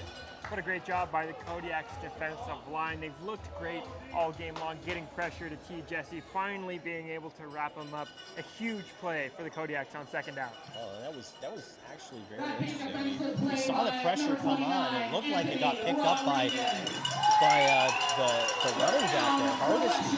But then it looked as though that T. Jesse just essentially, perhaps feeling that pressure, looked to basically just rolled right into it. Yeah, and rolled into the bear hug. Flag here on the play. We're going against Westshore. They'll back up. Too many men on the field. That's a penalty, folks. Too many men being called against the Rebels, which will move the ball even further back on this third down play. I believe that might be Jerome Erickson, the punt returner for the It's third Kodiaks down on this and one. forever for the Rebels.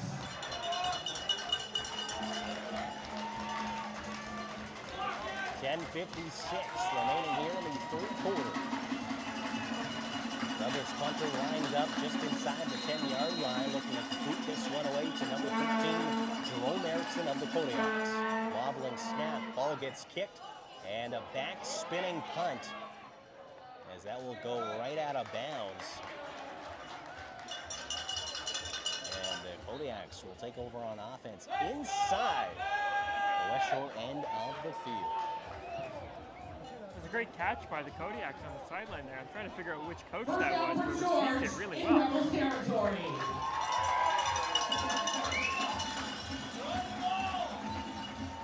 It looked like it may have been one-handed too. Yeah, it was like arms went up. The Kodiaks celebrated. I mean, it was one-hand cradle right against the thigh. really, really impressive stuff. Yeah, that was fun. Saban, quarterback for the Kodiaks, in the shotgun, takes the snap, hands off to Omar Martin. Martin bobs and weaves and plunges forward for a gain of about 5 or 6 yards. And there's a Kodiak down on the field by number 53, Chris Rivero, but he gets back up to his feet.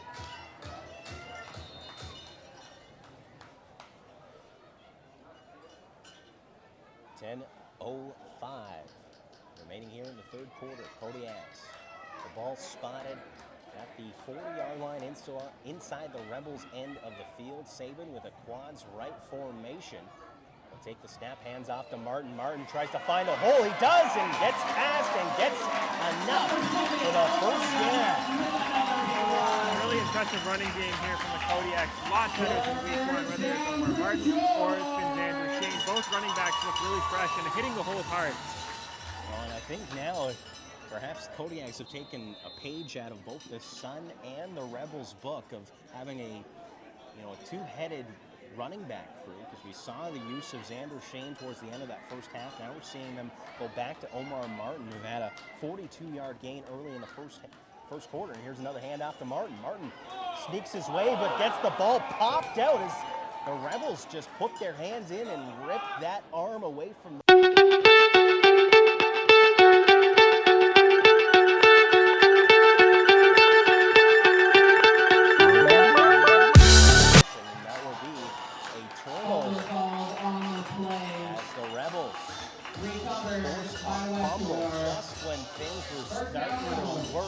for the Kodiaks. It's really disappointing because we were talking about it. Really nice drive there from the Prince George Kodiaks on the ground. This is now their third turnover on offense, fourth combined. Just really hurting themselves here in this game.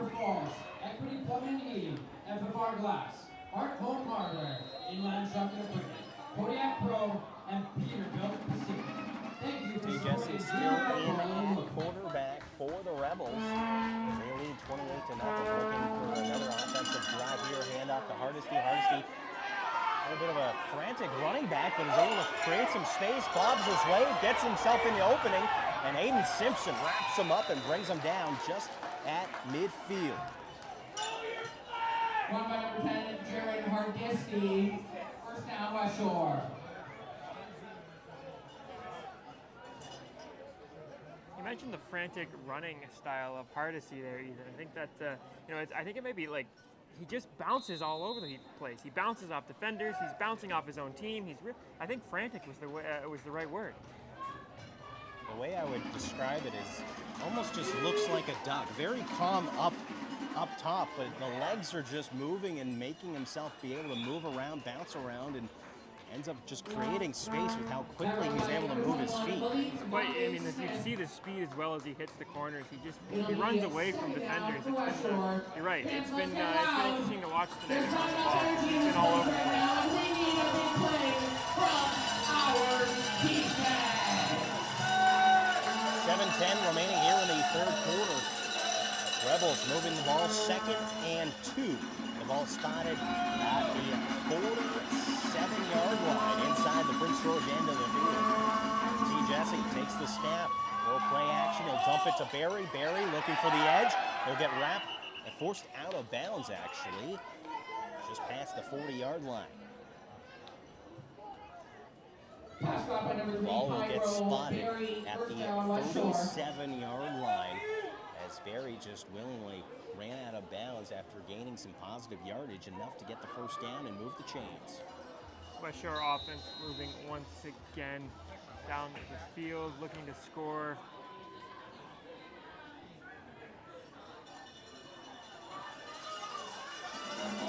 Jesse in the shotgun. And a flag on the play right as the ball got snapped. All right, Prince George! Kodiak thinking loud, let me hear you make some noise!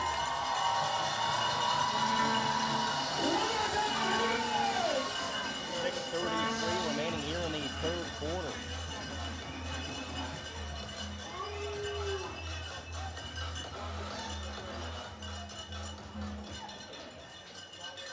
Flag going against the Kodiaks, and will move the ball up 5 yards.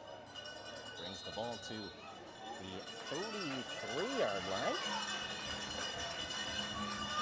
A bunch formation to the right side.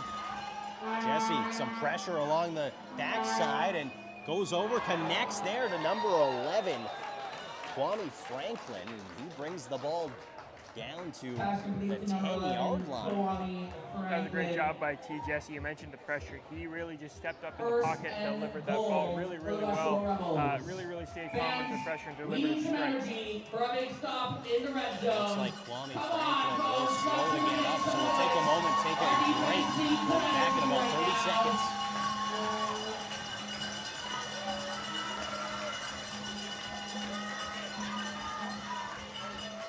He's back up. That's not loud enough, Prince George.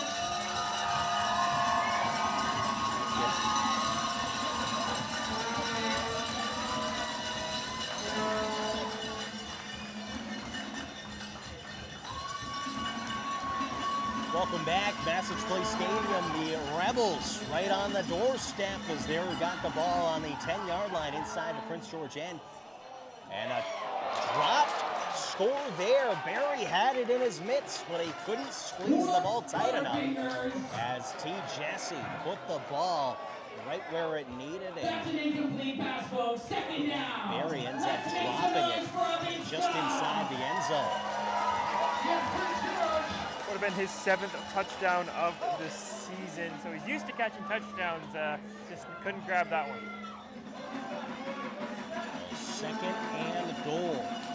Jesse takes the snap in the shotgun, looks over, he looks for Poisson, and that's a hat trick there for Poisson as he scores his 3rd receiving score of the evening. Again, a great throw by T. Jesse. He was very, very calm in the pocket as again he delivered his 3rd touchdown pass of the game.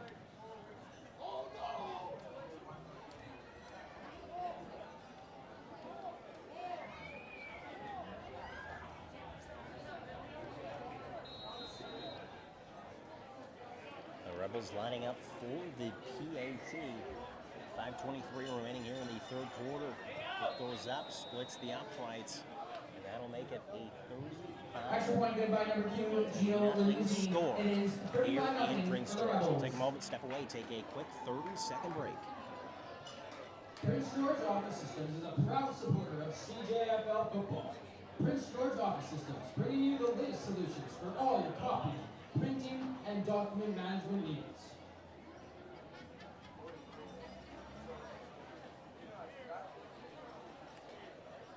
Let's go for another.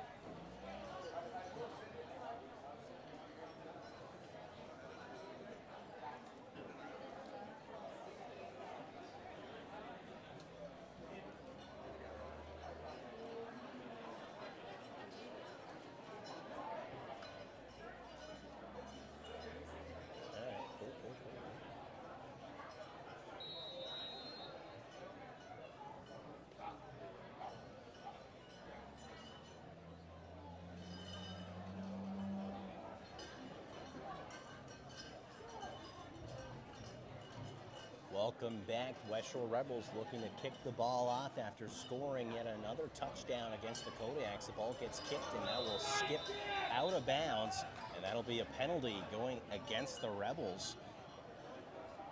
That'll be an illegal kick out of bounds.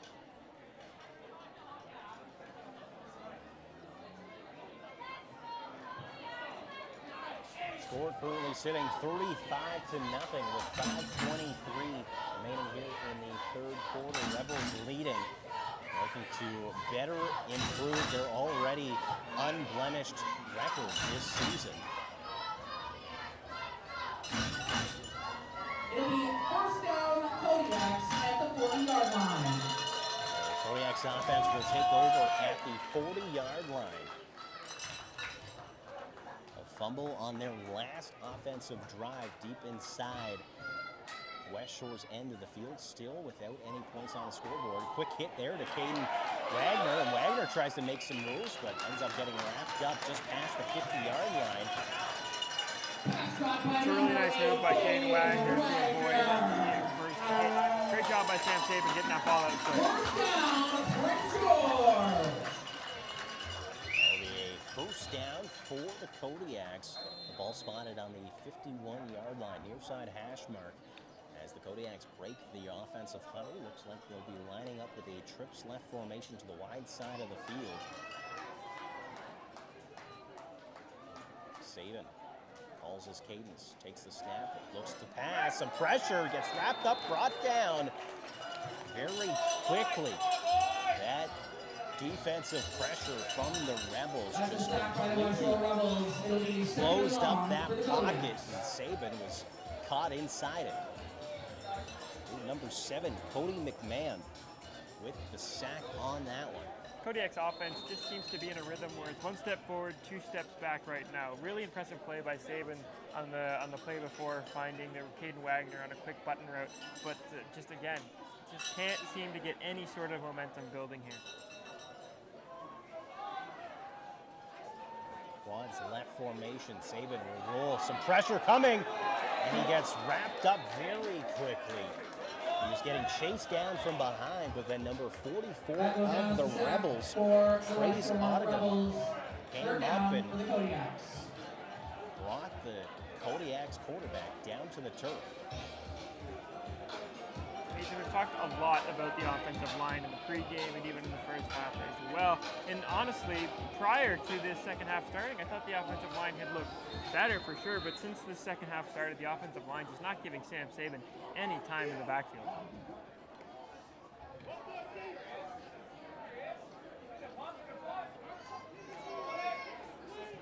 There's the Kodiaks' third down, looking to punt.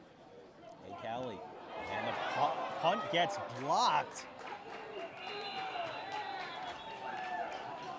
You saw Kate Callie coming back out onto the field late. Looked like he may have tried to go, either he made his way, I'm not sure whether he was on that previous offensive play, but he was late getting onto the field for the third down play. And definitely not something you want to be doing, especially when you're the punter. Yeah, the punter's important on a punt. So, yeah, again though, we've said it before, punting in Prince George just doesn't seem to ever go smooth. At that point, it's also you coming on late, you end up getting your punt blocked at that point. It's just that mental game that comes with the sport. And that's, we assume the coaches aren't too happy about that previous play. There's a screenplay out of the backfield. The ball skips off the turf, and here's Coulter Cannon trying to bring down number 4.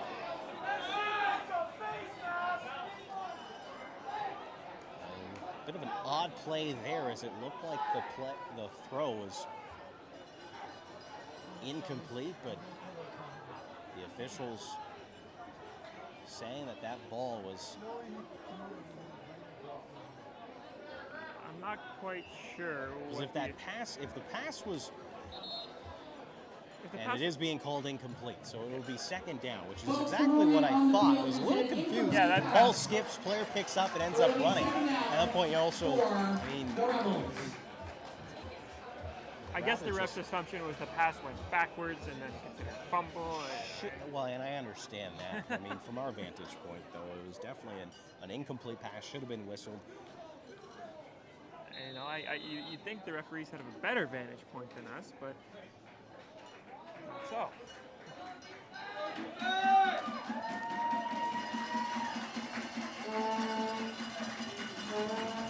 Here's T. Jesse. Put down some pressure up front, but Jesse able to escape. He'll come up and he gets wrapped up, or does he? He gets wrapped up, and a pair of flags being thrown here.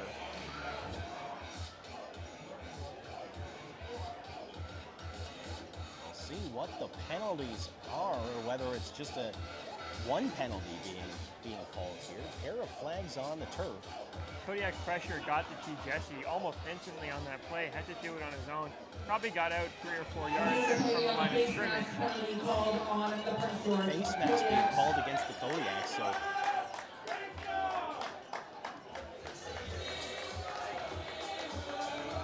The referees once again hearing it from the fans here and that.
Kodiaks need to be desperate to get points here. Folks, we have a penalty called on the last play on the Westshore Rebels. It'll be first and goal for Prince George.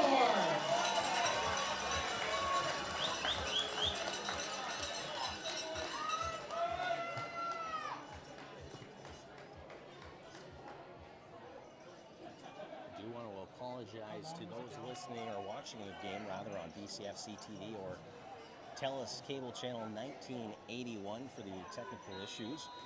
It looks like we've got our connection back.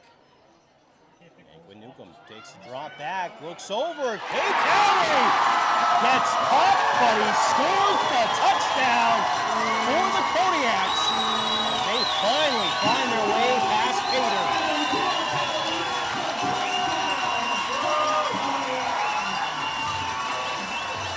And I'm sure those at home can hear now Massive Lake Stadium is absolutely rocking as the Kodiaks scored their first touchdown of the season. Kale Cowley with a huge reception, took a big hit on his way down, but now up, swinging his arms in the air. That will feel good for the entire Kodiak sideline.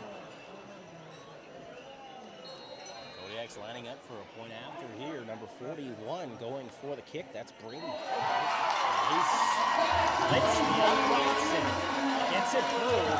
That brings the score to 4-3-7 in favor of the Rebels. Kodiaks get their first score of this season. Great offense. Great offensive drive there by the Prince George Kodiaks. Nice little mix of run, pass, and again, a great throw by Quinn Newcomb to find Kale Cowley in the end zone.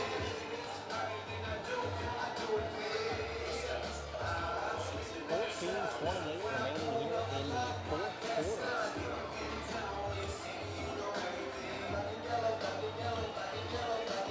Kodiaks kicking team will come out to kick this ball away to the Westshore Rebels. And you know what?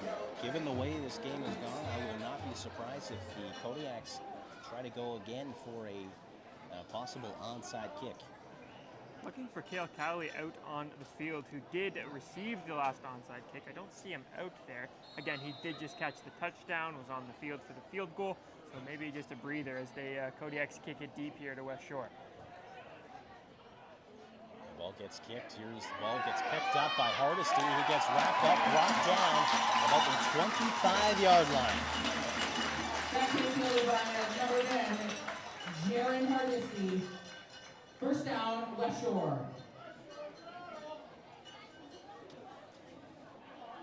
The Rebels offense will take to the field. All right, fans, let's keep this momentum going and get a big stop. In the fourth quarter. That's not loud enough, folks. I know you can do better than that.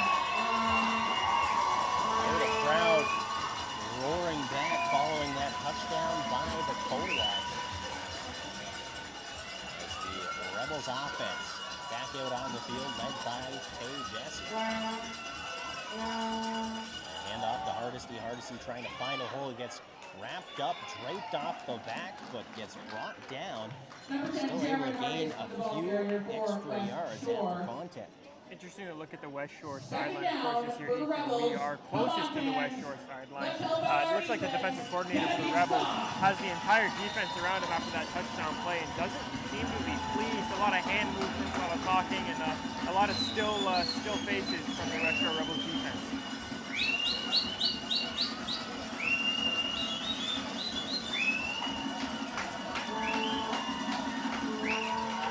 Takes the snap, looks to the left side, looking over the middle, and that skips off the turf and being called incomplete. The Rebels did their best trying to sell it. The officials call that one incomplete. They'll bring up third down. Third down, Westshore. Great response from the Kodiaks defense, exactly what you want to support your offense, who just got their first touchdown of the season. They're going to be right back out there to look at build on that. Really great job by the Kodiaks defense to limit what the Westshore offense did on that drive. So number 82 for the Rebels will line up to punt this one away. That's Chris McClarty. And Jerome Erickson once again back to return for PG. Ball gets snapped, gets kicked, Gets caught by Erickson. He'll look to return this one. Gets wrapped up, but breaks away. And he'll try to make his way to midfield. Gets a few yards close. And the Kodiaks offense will come back out onto the field. Looking to build off their last drive. Again, as I just mentioned, where they scored their first touchdown of the season. Looked like Quinn Newcomb is still in the game. I wonder how they'll try to be aggressive and get more points and kind of build the confidence of this offense, as we mentioned, who were struggling prior to just one drive ago. Looks like Quinn Newcomb still in at quarterback. Got Xander Shane, the lone running back in the backfield. Ball gets snapped. Newcomb looks over the middle, looks to connect to Cowley. He has it, breaks away, gets some space. He keeps running. Flag being thrown, and he's still up on his feet. Finally gets brought down to the turf. I love the way Cale Cowley finished that run, throwing a stiff arm, not going down, dragging defenders with him as he gets ever so much closer to the end zone. Great throw and catch from Newcomb to Cowley. See now that Kodiak's starting to utilize Cowley over the middle. What better target to have running over the middle than your tallest receiver? And this is something that you pointed out to me even before the season. You said, look out for Cale Cowley, the 6'7" receiver at the end of practice. They throw to him just to show his size. This one is coming back, folks. It looks like a flag being thrown, a face mask going against Cowley. So trying to get that stiff arm going, but you can't be making contact with the face mask during that. So they will allow the yardage gain, but then will move the ball back. So it will be first down for the Kodiaks, but not nearly as deep inside the Westshore end of the field as they would have liked. Here's Newcomb, drops back, looks left, but goes back right, and they'll throw an incomplete pass. Evan Ingram, the intended target on that one. Always a little scary when a ball sails over a slant over the middle. A lot of Rebels defenders in the way, but that ball hit the ground. Second down for the Kodiaks.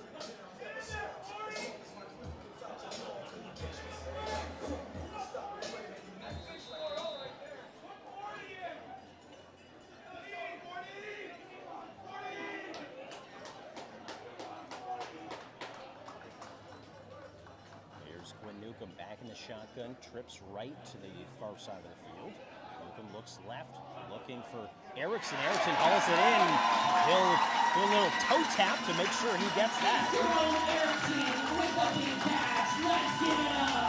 Great technique there from Erickson. Like you can mention, a little toe tap on the side lane, really setting up the Kodiaks well on this third down. Third down for the Kodiaks. The third down for the Kodiaks. Got about 3 or 4 yards, closer to 3 yards that they need to get in order to get a fresh set of downs. The offense stays out on the field. It looked like the Rebels, the play gets whistled, but got a timeout being called by the Kodiaks. And perhaps a good thing, because you saw it looked like it was going to be about 7 or 8 Rebels coming through the house. Yeah, that was, we saw it just before. You could almost see into the future there. So timeout, a good call there by head coach Jamie Borum, who's looking to talk to his quarterback now. Quinn Newcomb trying to draw up the perfect play for this third down as the Kodiaks offense looks to continue some momentum that they're building here. I fully expect the Rebels to try a similar look, perhaps try to bring as many or close to as many as they were intending to on that previous play. And I'll tell you right now, I know the Kodiaks, that starts to open up the middle part of the field. So expect to see, perhaps Cade Cowley come back over the middle, or you're going to have one of those interior slot receivers, perhaps Caden Wagner coming over the middle behind that pressure, but in front of what would be the safety. Ball gets snapped. Newcomb looks to the right side. He connects with Evan Ingram. He'll have enough for a first down. Gets wrapped up and brings the ball to the 30-yard line. Number 19, Evan Ingram. Not as much pressure coming from the Rebels on that previous play as we saw on the play prior to that timeout. But Kodiaks still able to capitalize and get a first center down. Again, really good job by Newcomb getting that ball out quickly. Despite the less pressure, still got the ball out quickly. He didn't allow the defensive backs to get up on the receivers as quickly as they might have liked. Trips left formation. Newcomb drops back some pressure, looks over the middle, and that gets caught by Jerome Erickson. Quick tackle there. Erickson a little slow to get up, but he comes down with the first down reception. And then a big first down point after Ethan. I've been really impressed with Jerome Erickson tonight. Couple catches along the sideline, and he is not the biggest guy on the team, but he hangs in there, takes the hit, and then he likes to, he told everybody here it was a first down. Absolutely, a little slow to get up, but he was sure to muster up the energy, the strength, if you will, to be able to indicate that was a first down. You mentioned he's not necessarily the biggest. You know what? He's the smallest receiver of the receiving corps. So between him and Cale Cowley. Yeah, I was just looking at the side of the field. There is definitely some side difference on the far side of the field. Hand off to Xander Shane up the middle, gets some positive yardage, gets the ball inside the 10-yard line. Xander Shane with the carry. Fans, as I was saying, we have a winning ticket for our 50-50 slow to get up and still draw. The down winning on the ticket number field. is B2272. Serious pain here as the Kodiaks training staff comes on their way to Come to the Shane. scorer's booth up at the top of the bleachers to claim your prize of $1,410. Looks like he's favoring We have an injured player on the field, folks. Perhaps he got stepped on or what, but he does appear to have his glove off his right hand and looks to be trying to get perhaps some feeling back into it. There's a little bit of a stinger there. He got a helmet right to the hand, or perhaps got stepped on following the play. 10:04 remaining here in the fourth quarter. Ball inside the 10-yard line with Kodiaks in a second down. Need to get to the 4-yard line for a fresh set of downs. Here's Newcomb. Some pressure. Gets wrapped up, brought down, and sacked in the backfield. That's a sack on the play for Westshore. That'll be a loss of quite a few yards there. Really good job by the Westshore defense, putting pressure on Quinn Third down immediately. I don't even know if he got to his Westshore. third step before the defensive end was on Newcomb. Once again, folks, the winning ticket for 50-50 tonight is B2272. B2272. Come to the scorer's booth at the top of the bleachers to claim your 9:28 prize. remaining here in the fourth quarter. Kodiak's going to line up for a field goal attempt, number 41. Brady Harper. To try a 23-yard field goal, goes up, and that's good. That gets the Kodiaks up to 10 points. That hit is good by Westshore, number 41. Again, Ethan, though, while it might not be a touchdown, building on that momentum that they had for a touchdown, just a field goal. But again, really good drive there by the Prince George Kodiaks and Quinn Newcomb. I like the connection to Jerome Erickson, of course, Cale Cowley. A lot of promising things from the Kodiaks here in the second half. Silver lining, because we're all about silver lining. It's about positive attitude and the mindset. Westshore Rebels came into tonight. Their defense only allowed 10 points through 2 games. Kodiaks put up 10 points. There you go. See? Silver lining, right exactly, there. and that is all about the positive mindset. The positives. And the attitude and everything. So, there's still 9 minutes left in this game, Ethan. We could see a few more Kodiaks points as well. Let's just take that Let's just season sit total and and watch. smash it. Let's sit and watch. Rebels offense back out on the field. T. Jesse, quarterback. Big snap. A little bit of a toss to Hardesty. Hardesty gets wrapped, draped, hangs onto a jersey thread, but Hardesty stays up and rumbles his way up past the 50. I have been really impressed with Hardesty tonight. We talked about it earlier. Runs a little bit of a duck. Very calm up top, very frantic on the bottom half there. But again, great speed from Hardesty there, being able to break away from a few Kodiaks defenders. He's having a great game tonight. And it'd be interesting to see the replay of that play, because it looked like, perhaps just the latest technology in uniforms nowadays, especially the Under Armour brand that the Rebels are wearing, because it looked like who was holding onto his jersey was about 5 yards back from where Hardesty actually was. A lot of stretch. A lot of stretch in these uniforms. Jesse scanning the field, looking over, looking deep, and there's Matheson with the pick. Aiden Matheson with the interception gets the ball back for Westshore. What a great play by the Kodiaks defense. And it all started with the defensive line who put pressure on Steve Jesse. Took a huge hit as he let that ball go. And then a great job by the secondary to come down with the interception. Another silver lining coming into tonight. T. Jesse only threw one interception through 2 games. Prince George gets his second. Absolutely. Great job by the defense. That'll be one we look back on Monday, and that'll be a 2-check, double checks. Prince George's offense back out, led by Quinn Newcomb. Xander Shane, good to see him back in the backfield for the Kodiaks. It's a trips right. However, Wagner motions to the left side. Here's Xander Shane, finds a hole, and gets popped at the 30-yard line down to the field. He's able to gain some positive yardage there for Prince George. Xander Shane looks healthy after coming off the field, favoring that right hand, like Ethan mentioned. A big flex there, back to the huddle, signaling he's okay. He's ready to keep going. When we look at, again, this just goes to show the struggles of what was happening early on for the Kodiaks. Some interceptions, turnovers offensively. You saw that fumble on the kickoff return by Caden Wagner. This is a team that after that first game, flag there on that play, so allow me to finish my thought, but that week 1 performance against the Okanagan Sun, 18 yards on the ground. At halftime, the Prince George Kodiaks had 87 yards on the ground. They've only added more to that here in the second half. Well, you just think if it weren't for those early mistakes where this game could have been for the Kodiaks, I'm sure that would be a topic of discussion by Jamie Borum and the rest of the coaching staff, but there's definitely some positives from this game. And this is very similar to week 1, almost in a sense that you can see the Kodiaks offense getting more comfortable as the game goes along. It's a big thing that we talked about in week 1. In the second half, I've been really impressed with Quinn Newcomb in the offense. Here's another handoff. Xander Shane up the gut and gets wrapped up, brought down. 6:45 remaining here. Number 18, Xander Shane with the run once again. Second down, Prince George.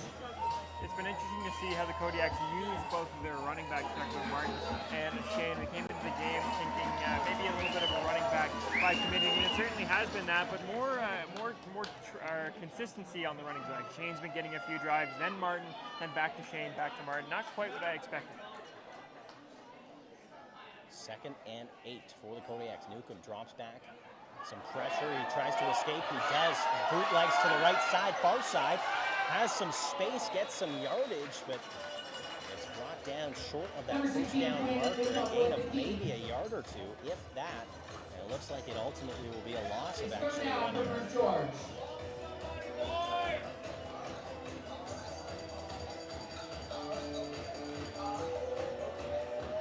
Looks like the punt team coming on for the Kodiaks here.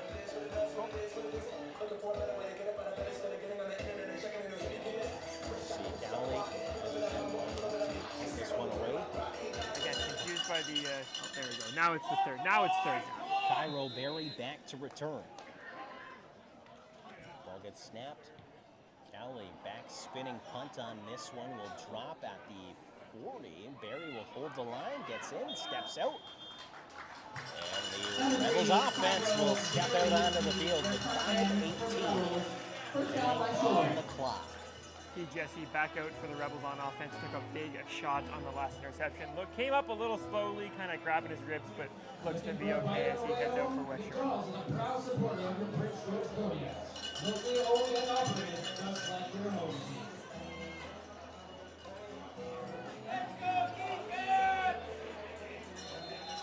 Ball being spotted at the 44-yard line. Far side hash mark here from the broadcast booth at Masters Place Stadium. T. Jesse still at quarterback. 5 minutes to work with here.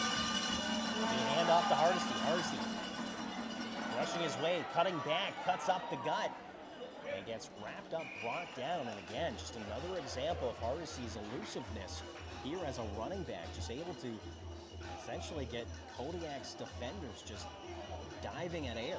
Yeah, it's been really impressive. As Hardesty actually is coming off the field here, looks like he has some issue with some equipment. This is down on the ground now as the Westshore trainers come out to see Hardesty after that last run.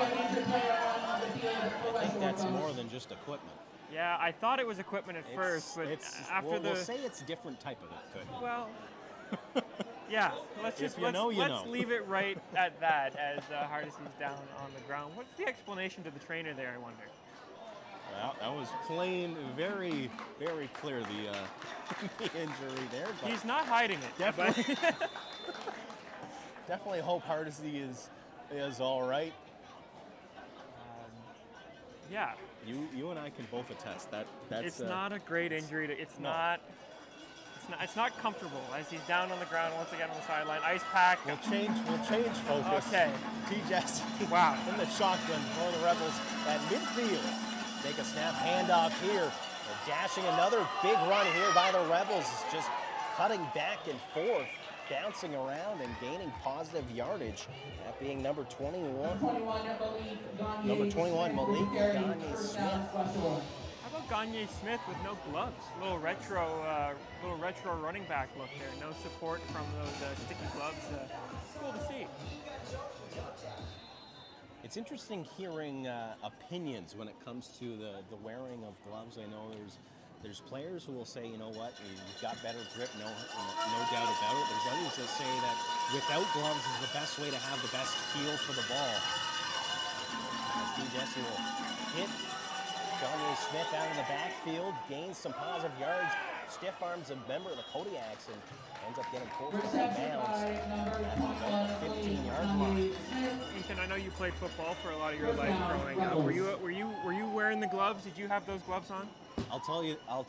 I was in the mindset that like I needed to wear gloves more so for style. But I will tell you when we were playing for a regional championship, the gloves came off because there was a torrential downpour. I needed to make sure that I was doing what I could to set up my team for success. So I wavered. There's a handoff here. Gagne-Smith trying to find the edge. Gets wrapped up, brought down. Trying to cut out, but ends up getting wrapped up.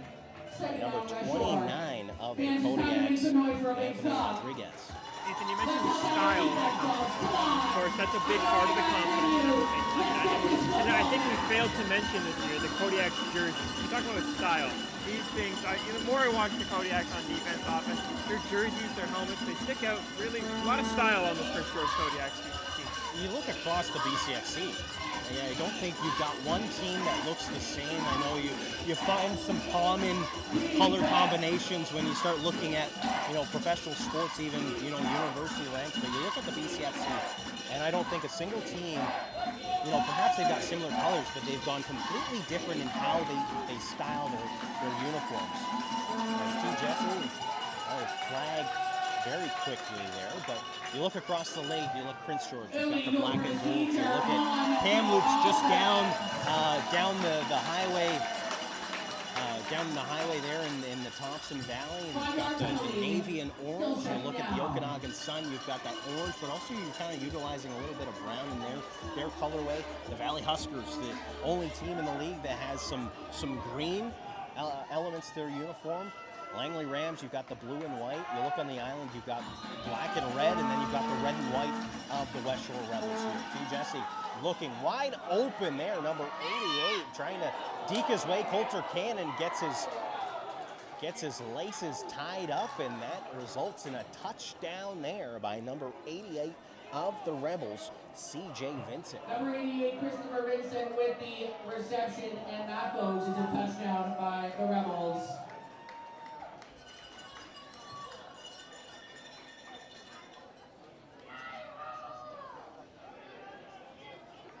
So 2:33, Rebels score another touchdown, another one through the air being tossed by T. Jesse, the quarterback of this high-powered Rebels offense, as the Rebels line up for the point after. And that'll be good. That'll put the score up to 49-10.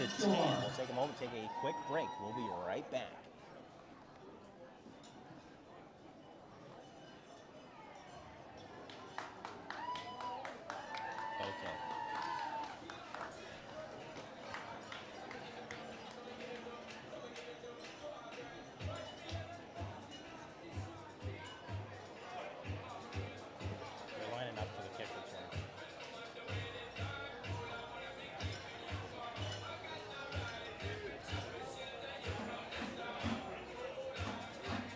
Welcome back to Massage Place Stadium. The Rebels extending their lead, pushing their total to 49 with 2:33 remaining here in the fourth quarter. Kodiaks, they've got 10 points, their first points of the season, actually matching the Westshore Rebels' total points coming into this game that were scored previously against them through 2 games. So a silver lining, if you will.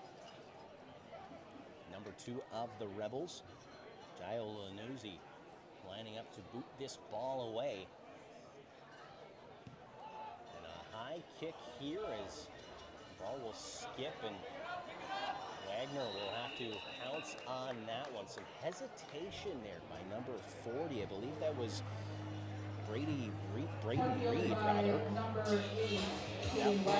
You see the ball come up, and you know that it's a relatively shorter kick than what you're used to, and you just need to just pull that one in. Just because you're not the guy who's supposed to be receiving the kickoff, if you're on the field, yeah, you'd like to see number 40 there grab the ball, and not leave Caden Wagner to kind of dive for it as he runs up 5-10 yards. Well, and you see some obviously some communication errors that come as a result of something like that, because you saw Caden Wagner a little hesitant to step up because he was a few strides behind in terms of reacting to it.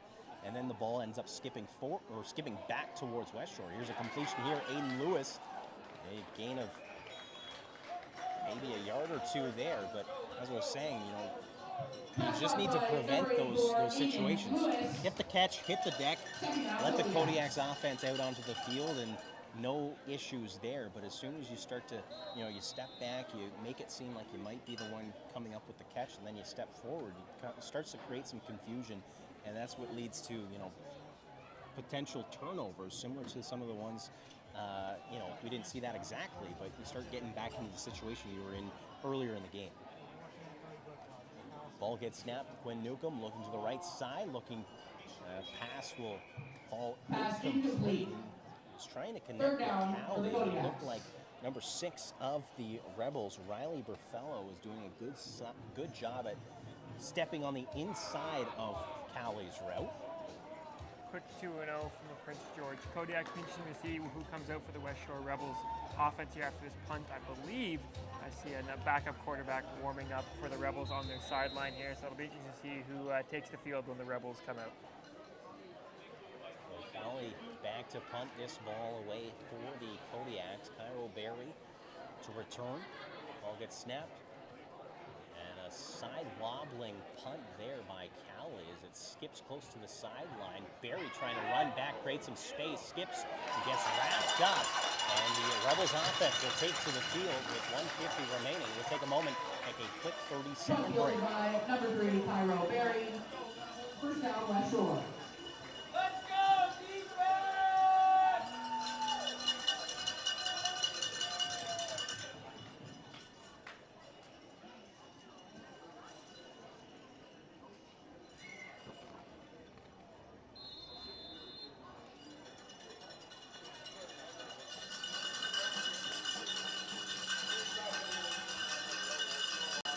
Change in at quarterback for the Rebels, Ethan Picard. Now the pivot for the Rebels.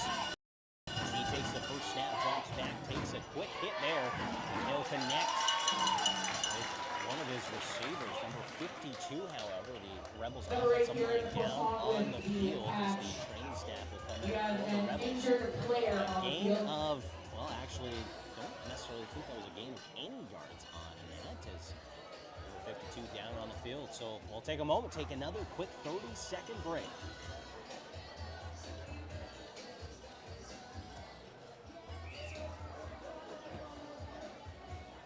Yep.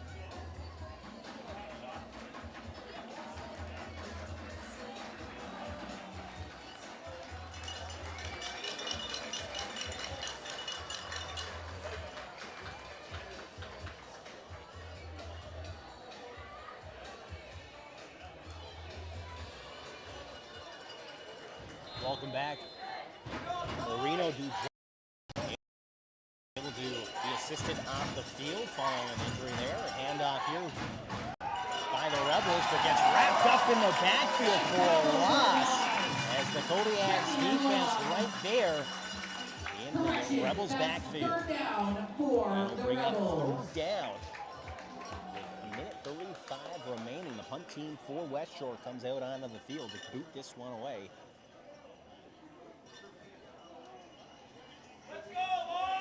Looks like Jerome Erickson back to receive this punt for the Kodiaks once again. Looking to get maybe one more drive for the Kodiaks offense here. Show some, maybe put some more points up on the board with just under a minute 30 left in the fourth quarter.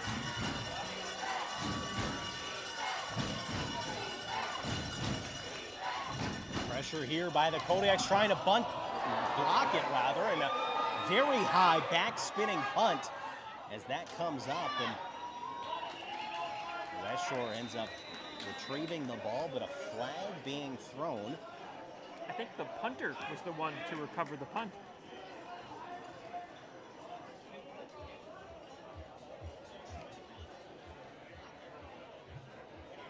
I'm not quite sure whether the punt actually reached the original line of scrimmage. But nonetheless, a high punt. A lot of pressure coming right through the line there by the Kodiaks, as the flag will be going against the Rebels. It'll be first down, Prince George. First down for the Kodiaks, as Kodiaks offense now on the field. Minute 9 left in this fourth quarter. Quinn Newcomb under center for the Kodiaks. Looking to get just another 3 points, 7 points, just get some more points on the board. Trips right formation. Newcomb looks to the backside, heaves it up the left side, looking for Aiden Lewis, but Lewis not quite as much speed to catch up to that pass as perhaps Newcomb would have hoped. Newcomb definitely doing a good job of just kind of airing that up, but it's not a little bit too far, you could say. Didn't know his own strength. Let's put it like that. Minute 3 remaining here in the fourth quarter. Rebels en route to improving their record to a perfect 3-0. Newcomb, some pressure. Newcomb stays up on his feet, finds a hole, trying to direct some traffic, and Newcomb finds the sideline, pops up and gets enough for the first down and a late flag being thrown here. Newcomb. Quinn Newcomb had both feet out of bounds when the Westshore Rebels defender came in and gave him an unnecessary shove, so wouldn't be surprised here if the Kodiaks are moving down the field even further.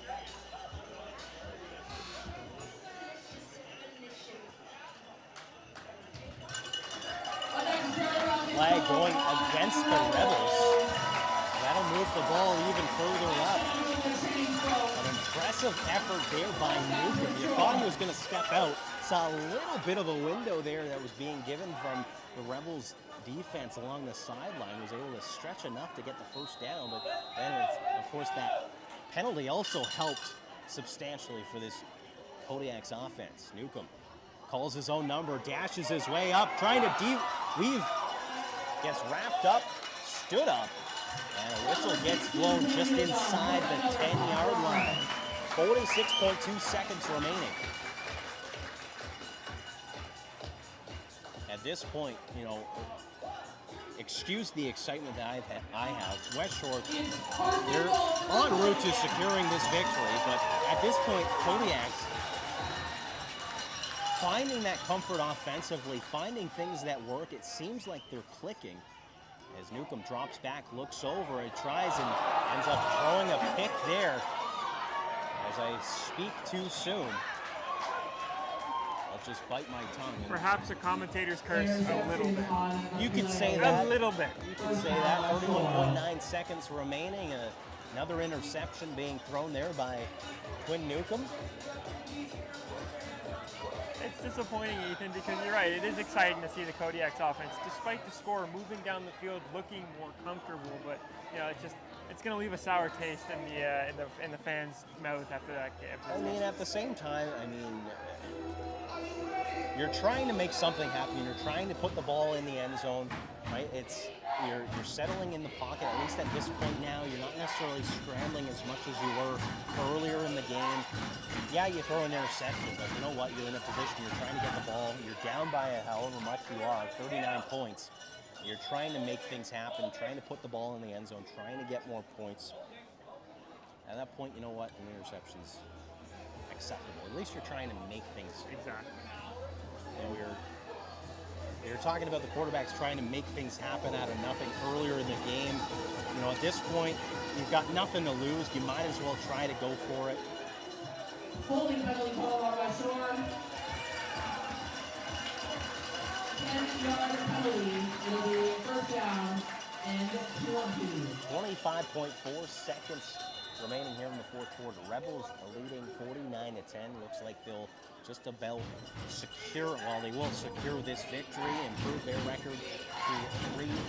Well, the Kodiaks will see their record go to 0-2. A handoff here, a little bit of a toss to the left side. Running back gets wrapped up and brought down.